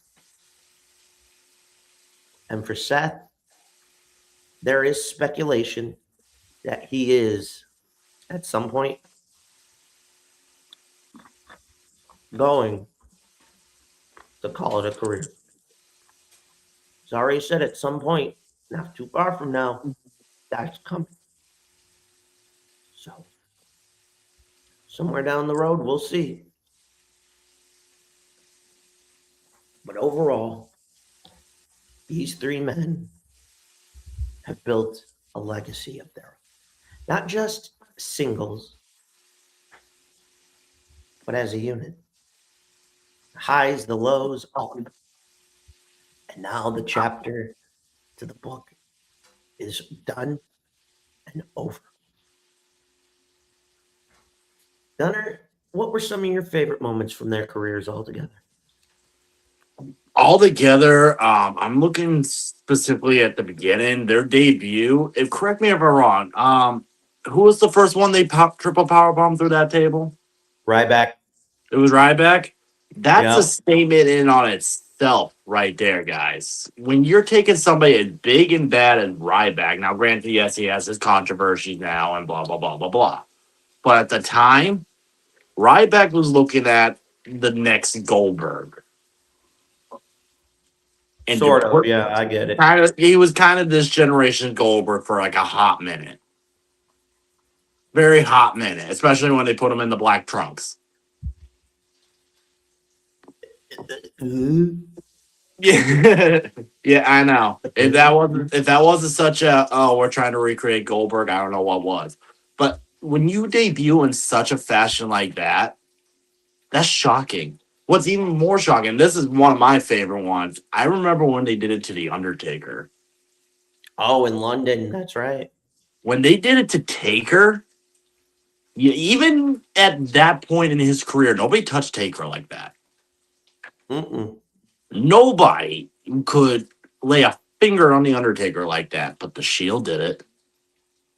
They left the dead man laying. They did it to his brother King. Yep. They even made some killer entrances. One coming in London through the helicopter. They made some killer moments. They even had moments where they faced off with Cody and Dustin, a.k.a. Gold Dust. I was there for that one. They were also involved in a lot of good things as a whole and individually. So, yeah, absolutely. Though one of my favorite moments in entrances was the helicopter. The helicopter was amazing. You have that match when you brought up Evolution. Who would have thought at that time Evolution would have reunited? I get it. We had all the players. We had Batista. We had Triple H. We had Randy, obviously. We were missing Flair. Mm-hmm. But the idea that we would have that faction, one of, in their own right, a great all-time faction, reunite to take on the Shield. That's insane. That was wild to me at the time. I think at the time I was like 15, maybe 16. Right. You gotta remember, I'm young at this point. But at the time, seeing Evolution come back was mind-boggling to me to take on these three guys that are just now becoming a thing, getting into their own. And then, the biggest thing that I'll always remember is that shocking return with Seth. Oh, yeah, nobody saw that coming. I remember watching that live and going, holy fuck, he did not just do that. Get him.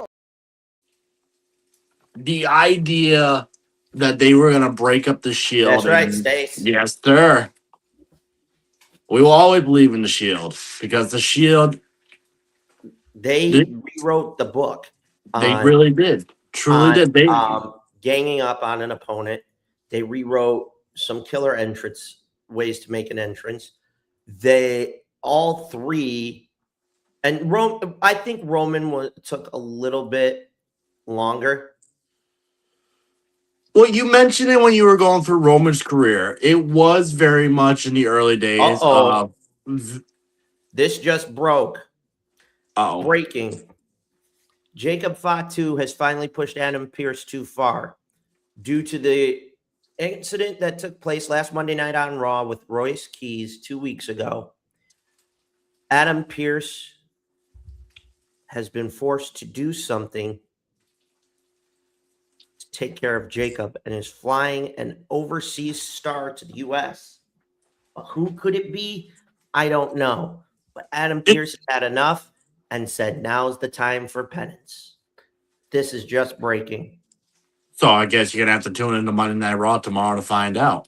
That's right. But you mentioned it was Roman's bio that you were going through. He was getting shoved down the fans' throat at the time. Yeah, no pun intended, no homo. Exactly. No homo indeed. Okay, because we know out there it's going to be like, ew. But even though he was putting on consistently good matches, yes, okay, we had a sucker and succotash thing.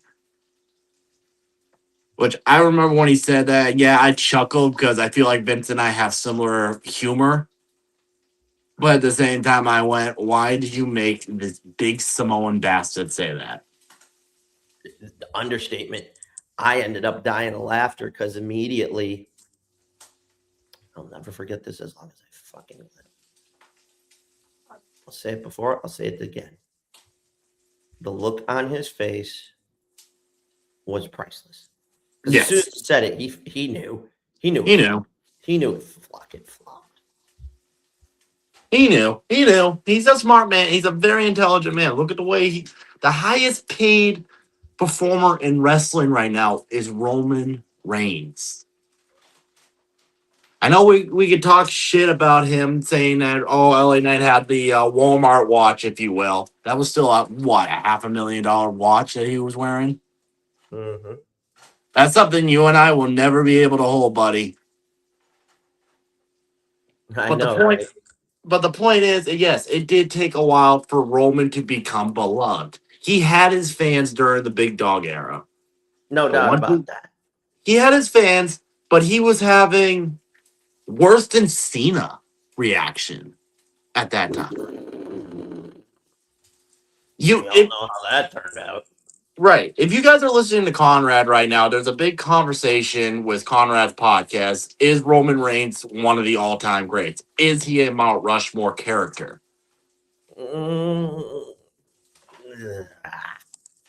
All-time greats, maybe, but all-time greats, I think. I think he's floundering on it. I think he's in at least in the top 10 to a degree. Is he Mount Rushmore? I would say no, only because you look at the lineage of the wrestling history. You got guys like Austin, Hogan, Cena, Taker, Shawn, insert thousands of other names here.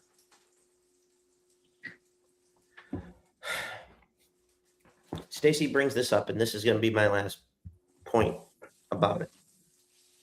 Because we got one more thing we need to take care of. And when that comes on, that's when I just, sit back and I let Eric have his fun. I just, when Eric goes off, you ain't going to hear a peep from me. I might as well go in the bathroom and let Eric do his thing. Just wash your hands, okay? Of course.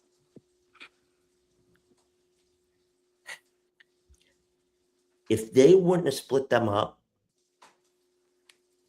I don't think you would have got the catalyst to what we got now as long as it did. I do understand where Stacy's coming from.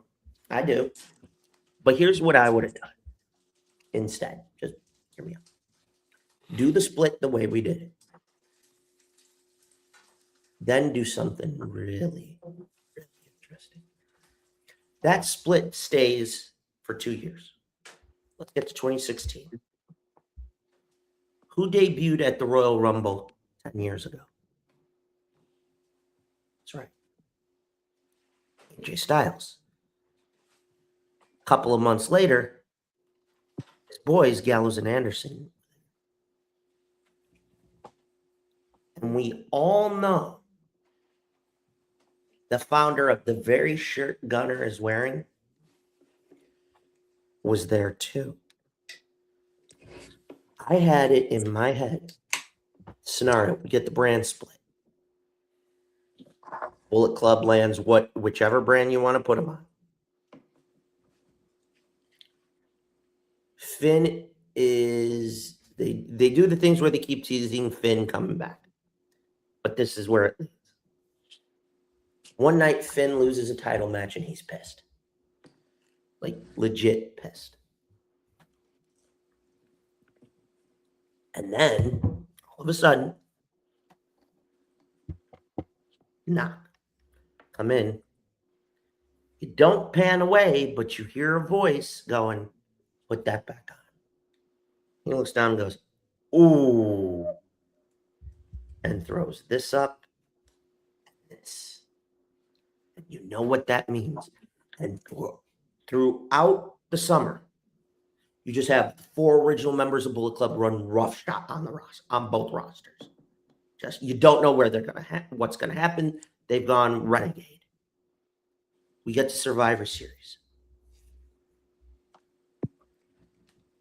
Stephanie and Mick don't know what to do. Shane and Bryan Danielson stymied as hell. Then you get a knock on their door at Survivor Series.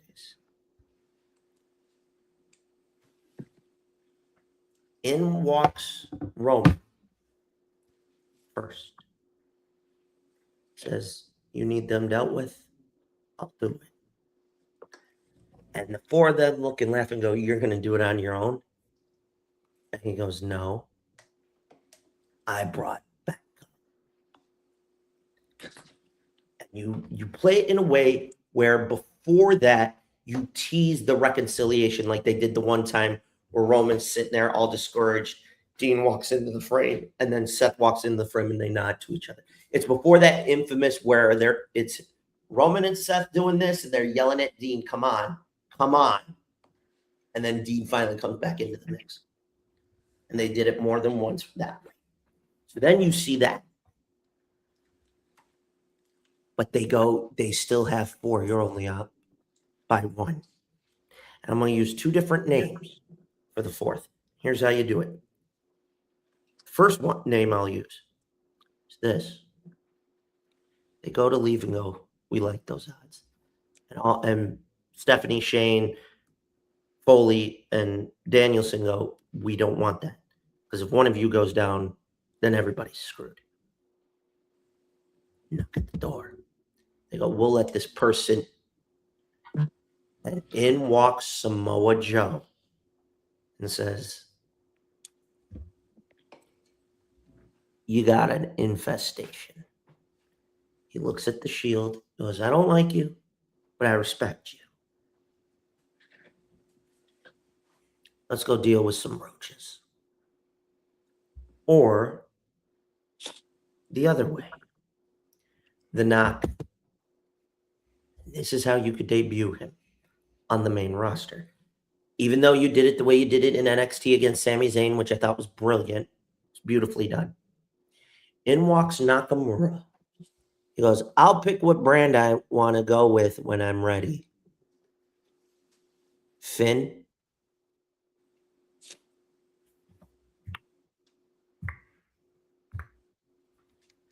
Looks at the Shield and goes,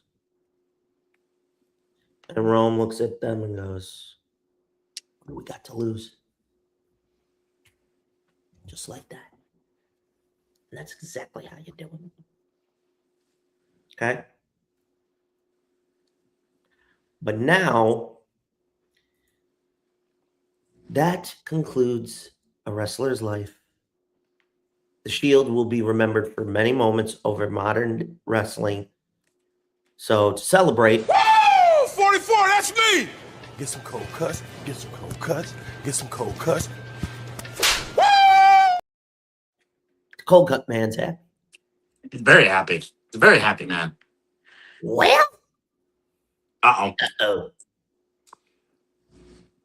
Before the other side of Eric comes out, this is where I'm going to say, I'm just going to sit here and Eric's going to take center stage tonight. So, ladies and gentlemen, whatever happens. Please be seated. Please be ready. I'm just here now.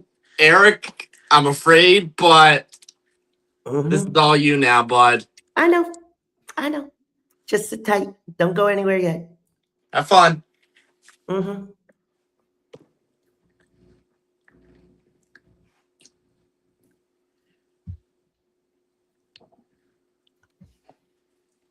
I don't know where do I begin.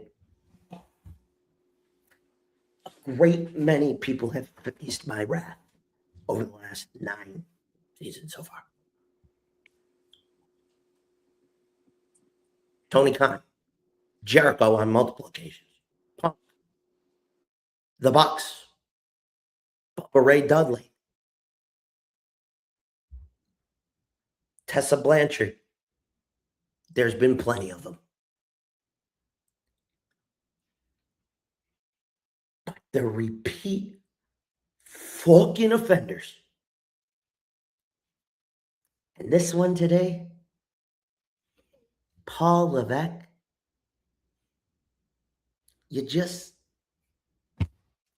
motherfucker, you just couldn't leave well enough alone, could you son of a bitch? You dumb, simple bastard. You just could not fucking leave well enough alone. You really couldn't, could you? Couldn't just, fuck off. You just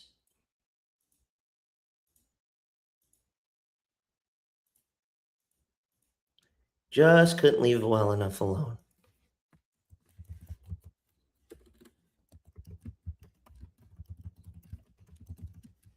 Just couldn't fucking do it. Could you? So now you forced my fucking hand. You forced me to have to tap into a part of my mind that I've not tapped into in quite some time. You forced me into a place that I didn't think I could go. A place that I knew I did not want to go back to unless provoked. But Paul, you forced it last week. You see, when you lose your brain and you shit your pants, well, this town needs an enema. And you, my friend, have had multiple enemas. But now, you face him. I really hoped I'd never have to go down this path. But now, your angel of death has arrived. Today, once again, my new electric chair. Paul. Yeah, competition is good for the mind.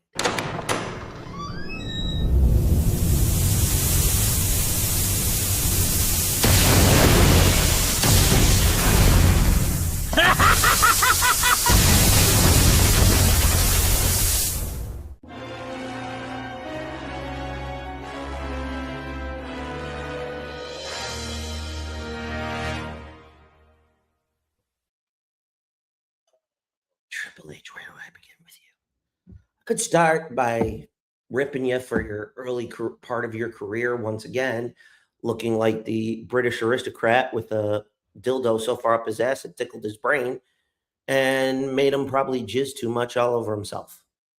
I could pick up on you for being Shawn Michaels' personal bitch boy during the course of your early career because you talked like this.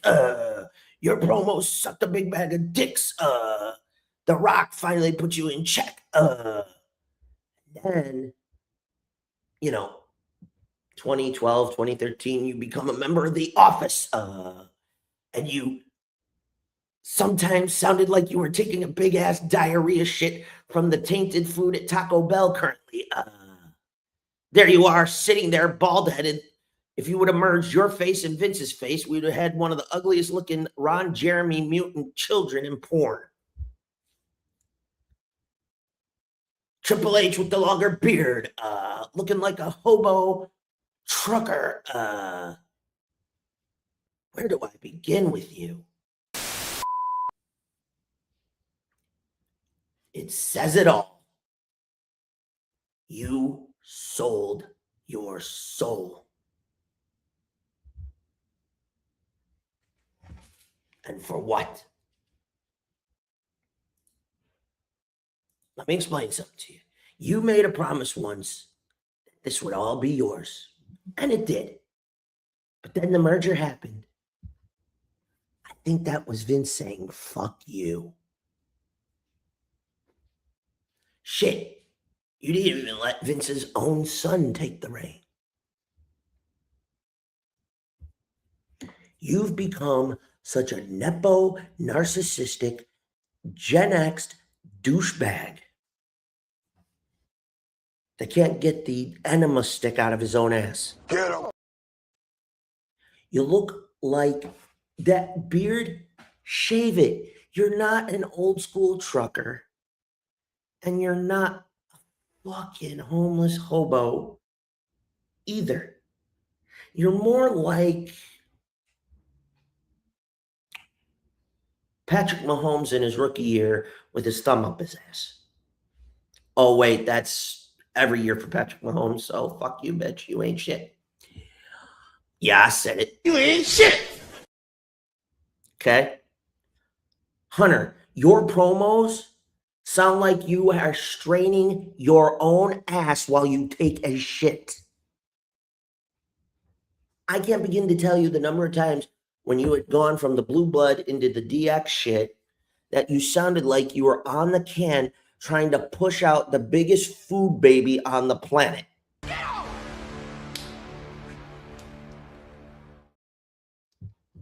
I mean, you sounded so fucking constipated. Mineral oil, magnesium citrate, and this current, whatever the fuck it is that's messing with the lettuce in the country. Let me explain something to you. Your promos made me want to have explosive diarrhea just so I didn't have to put up with it. Okay? Every time you cut a promo, you sound like a wet fart in church. It shouldn't happen. But when it's a wet fart in church, everybody's going to hear it. And here's the worst part. You know you're going to have to do the little duck waddle to make sure you didn't shit yourself or shart yourself. You have screwed up on creative as of late on a level that makes Vince look fucking tame. Now, mind you, the SmackDown piece with them losing the extra hour, I get it. So you can't use Ilya Dragunov and shit like that. But motherfucker, really? Really? You mean to tell me you can't figure out a way to make it work? Don't you have another promotion that you guys are invested in? Out of Mexico? Anyone with half a fucking brain knows that. You mean to tell me you can't talk to your closest best friend down in Orlando and say, hey, look, I want to polish some people up a bit and reintroduce them? Hi, what the fuck do you think you just did with Grayson Waller? No, and that wasn't shakes clapping, even though, we all us fellas out there, they love the ladies would like the, but that's beside the point. I'm amazed you could even still do that to Stephanie. Let alone, you probably got to use a fucking buttload of Blue Chew.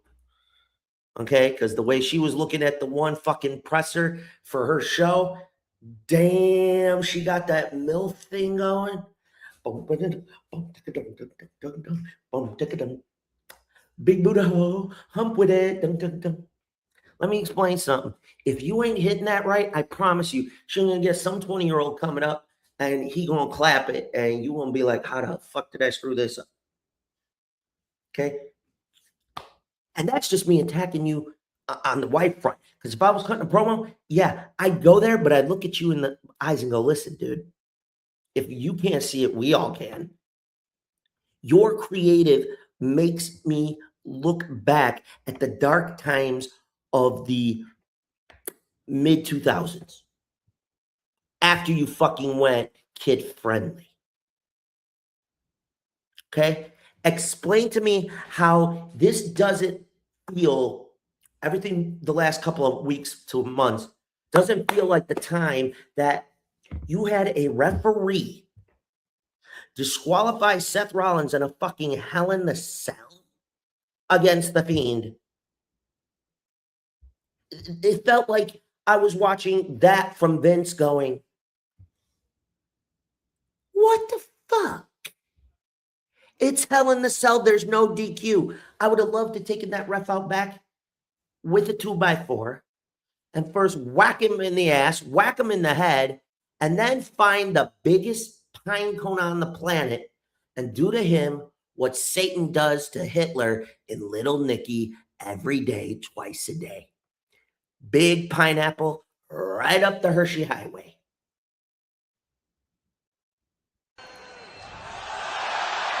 I'm like, what did he say fuck me for? Yeah, Hunter. Your booking right now makes no sense. I feel like I'm watching The Amazing World of Gumball, where you did 7 hits of acid, 5 pounds of blow, 4 blunts, two extras of this, 1 of this, 1 whatever, 4 blue chews, and you orgasmed all at once so badly you shit your brains out at the same time. So you had 2 bodily functions in one where you practically have no brains, and you cummed all over so fast that you looked like a premature ejaculating teenager that had all it took was the chick to fondle the balls, didn't even have to get fellatio to make it happen. And your head's up your ass. I could have fucking done this. You wanted a civil war? We've dealt with that already. We don't need another one. You're going to the fucking well too much. Yet you fucking trolls out there want to bitch about AEW using former WWE talent. Well, guess what? That's how you help build the other younger talent they're working with, you dumbasses. There was no point in having Jacob or Solo come back. Jimmy and Jay falling in line, whatever. Don't give a fuck. They're versatile. But you had 2 natural baby faces, Hunter. So, You ain't shit. What were you doing? Did you figure out a way to pull a Marilyn Manson and give yourself fellatio on your own? Fuck. I am sitting here brain fogged, dumbfounded by the bullshit you've done. And I mean it. And at this point, I'm controlling the voice because I don't have the makeup necessary to really kick your ass. But yeah, here we are. You make me sick right now, Hunter. The mere fact that I am back here again. I really tried to save this for around Halloween or a season finale sporadically. But you just couldn't leave well enough alone. You took the logic of the 6-man tag at SummerSlam and you just premature ejaculated and shat all over it. And then just for good measure, you buried it and pissed all over the fucking grave. Kind of like what James Cornette wants to do to Vince Russo. And FYI to Corny, I may not agree with you on a lot of shit, but guess what? After what I heard happen in TNA, motherfucker, Russo earned at least some of my respect, even though I've roasted his ass. But Disco Inferno, fuck you, bitch. Oh. You ain't shit. Okay? Hunter. Right now, you growing hair, dude, if you're going to do it, just regrow it down to when you were in the ring. Get it over with. Stop with the corporate bullshit, because no offense, you've proven you shouldn't be. You are shitting the bed, and you're letting other members of the creative team, including the cocksuckers on the board at TKO, tell you who to book. Where's your balls? They back in Stephanie's purse?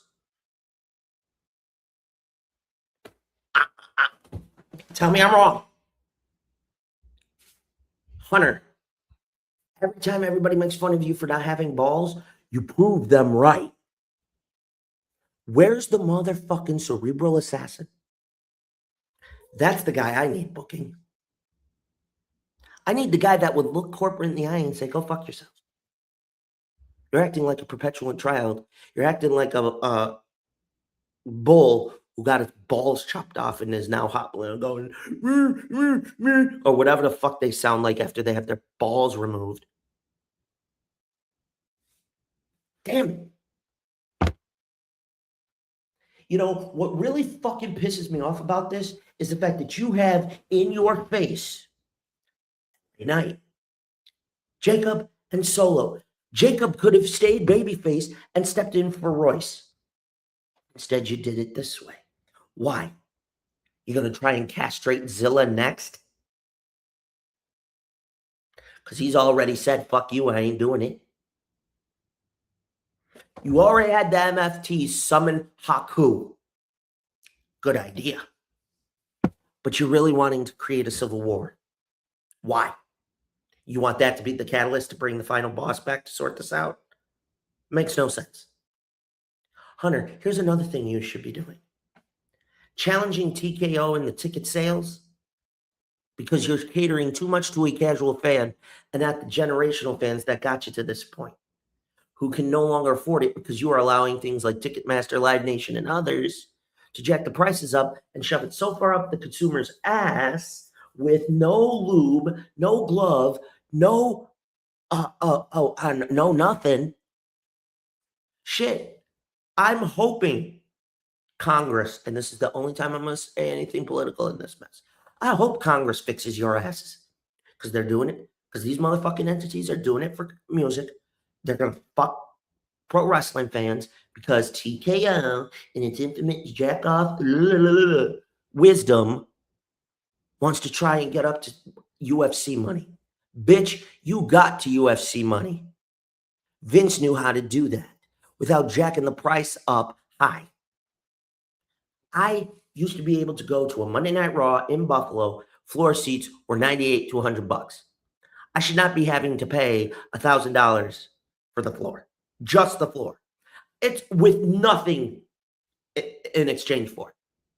You want to know what you get? If you want me to pay $1,000, this is what I want from it. I want that VIP. My own, souvenir chair to take home. I want early access in the ring, special merch, meet and greet. That's not unreasonable to ask. Vince used to provide it. Hell, Tony Khan's doing it. But guess what? He's actually made ticket sales affordable. You are pushing the general fans to do exactly what I know they're going to do. Tell you to suck it, literally. And I'm not talking about the tit either. You premature come ejaculate or whatever. You know what they're going to do? They're going to shove it so far up your ass. I bet you didn't all realize AEW is now worth at least $3 billion in less than a decade. Where WWE is like 5 to 7 times more. Look what happened in a short span of almost 7 fucking years. AEW is above the $1 billion value mark. As a whole. You're pushing the fans to say, oh, we're going to check this out. Hi. Big fuck up with Netflix. I get why you did it. But here's a thought. I'm going to lose all the cable revenue. So how am I going to do that? We got promised no fucking ads for Raw on Netflix. And you motherfucker were the exact one who said it. And guess what? What did we get? 10 to 15 minutes worth of a fucking set of ads that don't mean shit, and we miss a quarter of the fucking match. And yet you have Bruce Pritchard on Unreal, pissy and bitchy on the debut edition on Netflix because Punk and Seth go over. Hey, Bruce, suck my left fucking nut and kiss my right ass cheek, jackass. That needed to go over because it was a hell of a match. Hunter, again, did you shave your coin purse and give them to your wife because you don't want to use them or you're too lazy or stupid? Right now, your wife's fondling your own fucking balls for you. And I ain't talking about the ones on her chest either. God, I missed, when she had the big fake titties and she did the bend over thing on SmackDown as GM. I'm still jealous of John Cena for getting to smack her on the ass. But I digress. Paul, you're allowing TKO to fuck up the very thing your father-in-law did. For what? Cheap buck? Cheap fuck? Whatever. Here's a thought. Get your shit straight. Get your brains back in your fucking head. Look at this logically and go, oh shit, I'm pissing the fans off.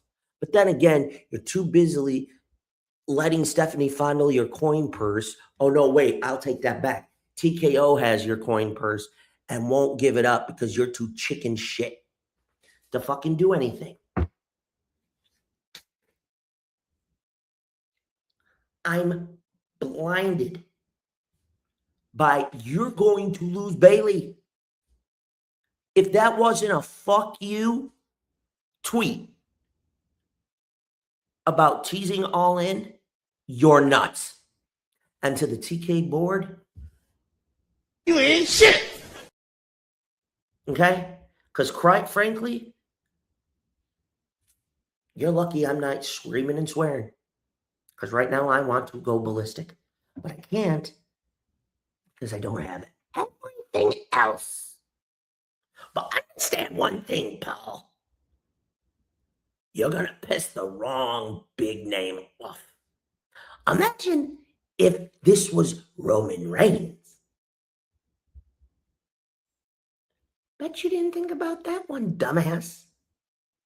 Or here's a better one. Right after the first round of Summer and Punk 2011, where you became the Office. And folks, I'm going to fill you in on something before we put this motherfucker out of his misery. If you remember the promo that Cena cut on Vince, if you fire me tonight, I will walk on somebody else's show and keep doing this, brother.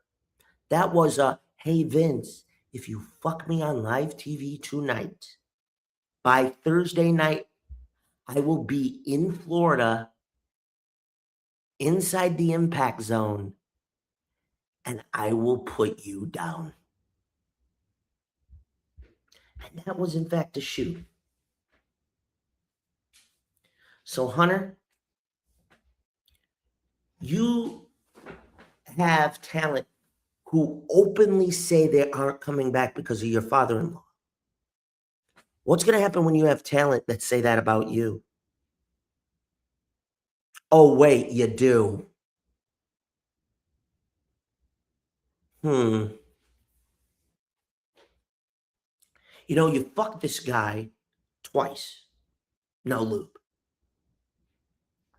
And his wife, extra no lube, and Scarlett and Killer Cross. You mean to tell me you couldn't figure out a way to make that work? You were able to do it. And he finally started calling out the hypocrisy. He had his own quote-unquote pipe bomb moment, his own moment where he went, okay, fuck this. I'll ask for forgiveness later. He took the bull by the balls. What'd you do? You fucked him in his hometown of Las Vegas out of WrestleMania. And soon after, you fucked him over. And you had fans pissed, chanting, we want Cross, and instead saying, we want Brock. You're a fucking idiot. You are a fucking idiot.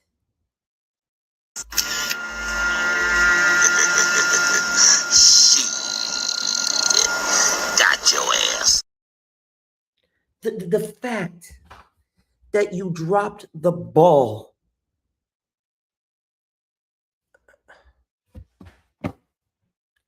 You've signed talent just to spite Tony Khan. So, who's petty? You guys tried to block them from big arenas again. Who did that? WCW tried that. That failed. How the fuck do you think that's going to eventually work out? Because there's going to come a point where AEW is going to cross into the holy grail of all arenas. New Japan and Ring of Honor did it. So guess what, motherfucker? I do not want a monopoly again. Because if a pro wrestling monopoly happens, I'm done with mainstream pro wrestling. I'm sticking to the indies. Fuck this. You're going to piss me off. So I'm going to ask you once. Cut your shit. And now, just to make sure you got the point, time to scream.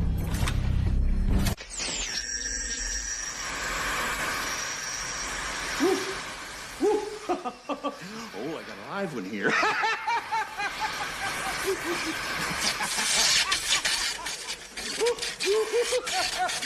Oh, there'll be a hot time in the old town tonight.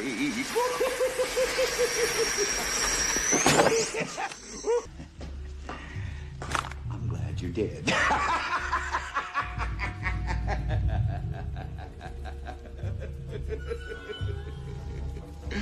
I'm glad you did.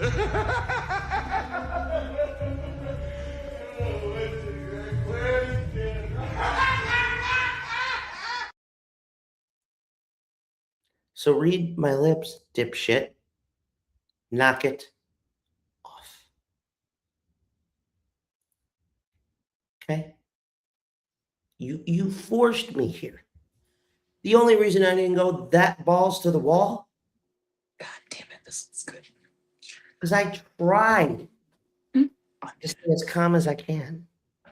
Because I don't want to let that out unless I'm really forced. But you hit that border today. You got a little bit because of the voice change. Back and forth, kiddos. My point is this, Hunter.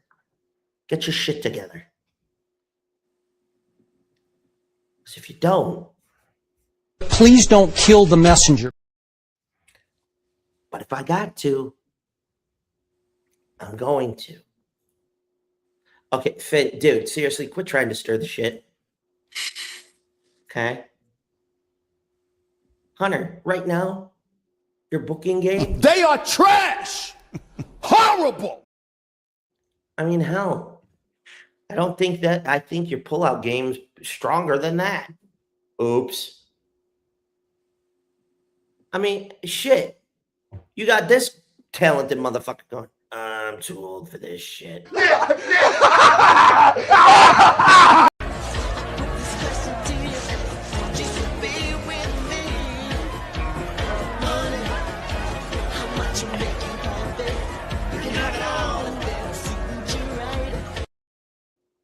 Yeah, I had to steal that earlier. So, but my point is this: enough is enough.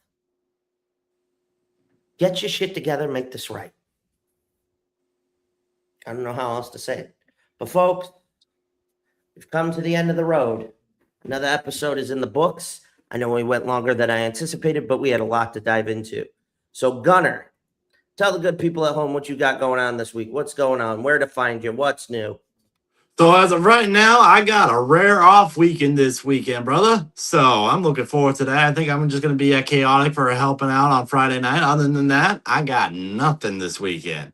That's all at the end of the month, but we'll talk about that next week or the following week.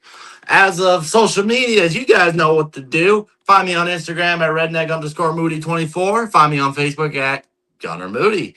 Keep up to date with everywhere I'm saying I'm going to be at. If I'm posting about it, more than likely you'll see me there. Come say hi, come chat with your boy. Let's talk wrestling, or we can talk whatever the hell you want to talk about. You know how it is. Eric, on to you, my man. Me, you all know how to find me on all the socials. That's Eric37 Joker 0, where the O would be. I'm always creating chaos. You don't know what we're going to dive into next week. But understand one thing, ladies and gentlemen. You come from me, you best not miss. You come from my throne, you best not miss. Because if you miss, I'm going to give you a shocking punishment. You ain't going to like it. I will roast your ass. Oh, and I almost forgot for Hunter. You sound like you took a hand job and it hurt like, I don't know, a hand job using sandpaper. So you probably fondled and have way too smooth balls or a deflated coin purse. Oops, not really. Not sorry. Okay, in closing, folks, what are we going to do next week? Well, wrestling what if? I'm not telling you. You're going to have to find out. But that being said, shout out to the ladies yesterday for Black Hearts Angels. Well done. As always, like, share, subscribe, stay notified, Telegram, Baby Mama, Google Plus, your sister's ass, Pony Express. What can Brown do for you? Go fuck yourself, FedEx and UPS, and fuck the Postal Service. Don't forget to check out the link tree. That's linktree/Off the Top Ropes Podcast. You'll find all the links to where we're at, the socials, where to listen to us, where to find us, where to see us. And also don't forget to check out our friends over at W and Swift Energy and Habits and Okazi Clothing. And of course, use that promo code OTTRMOB for 10 or 15% off of your first purchase. Help us keep the lights on. You'll be glad you did. But with that being said, Yeesh, Pengers, how corny can you get? I hate to sound cliche or corny. I'm looking at that time clock. I got a couple of errands to run now that we're going to be calling it for the day. But shout out to the Pod Mob men. Great show Tuesday night. Ladies, as always, love you. Great job last night. But folks, make sure you keep tuning in because you never know what I'm going to say. You never know what we're going to talk about. And, excuse me, above all else, thank you, Dankeschön. And above all else, just never know when I'm gonna. Uh-oh. Oh, shit. Keep him in, buddy. Keep him in. No. You know, kitties. Your Uncle Joker here has actually been somewhat tame. But I think it's time. Now that we're getting into the fall. Ooh.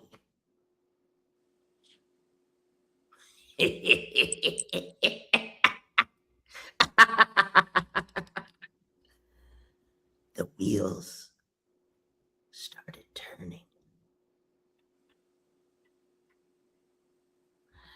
But what chaos are we going to talk about next week? Who knows? But one thing is for sure. You'll always have a good time.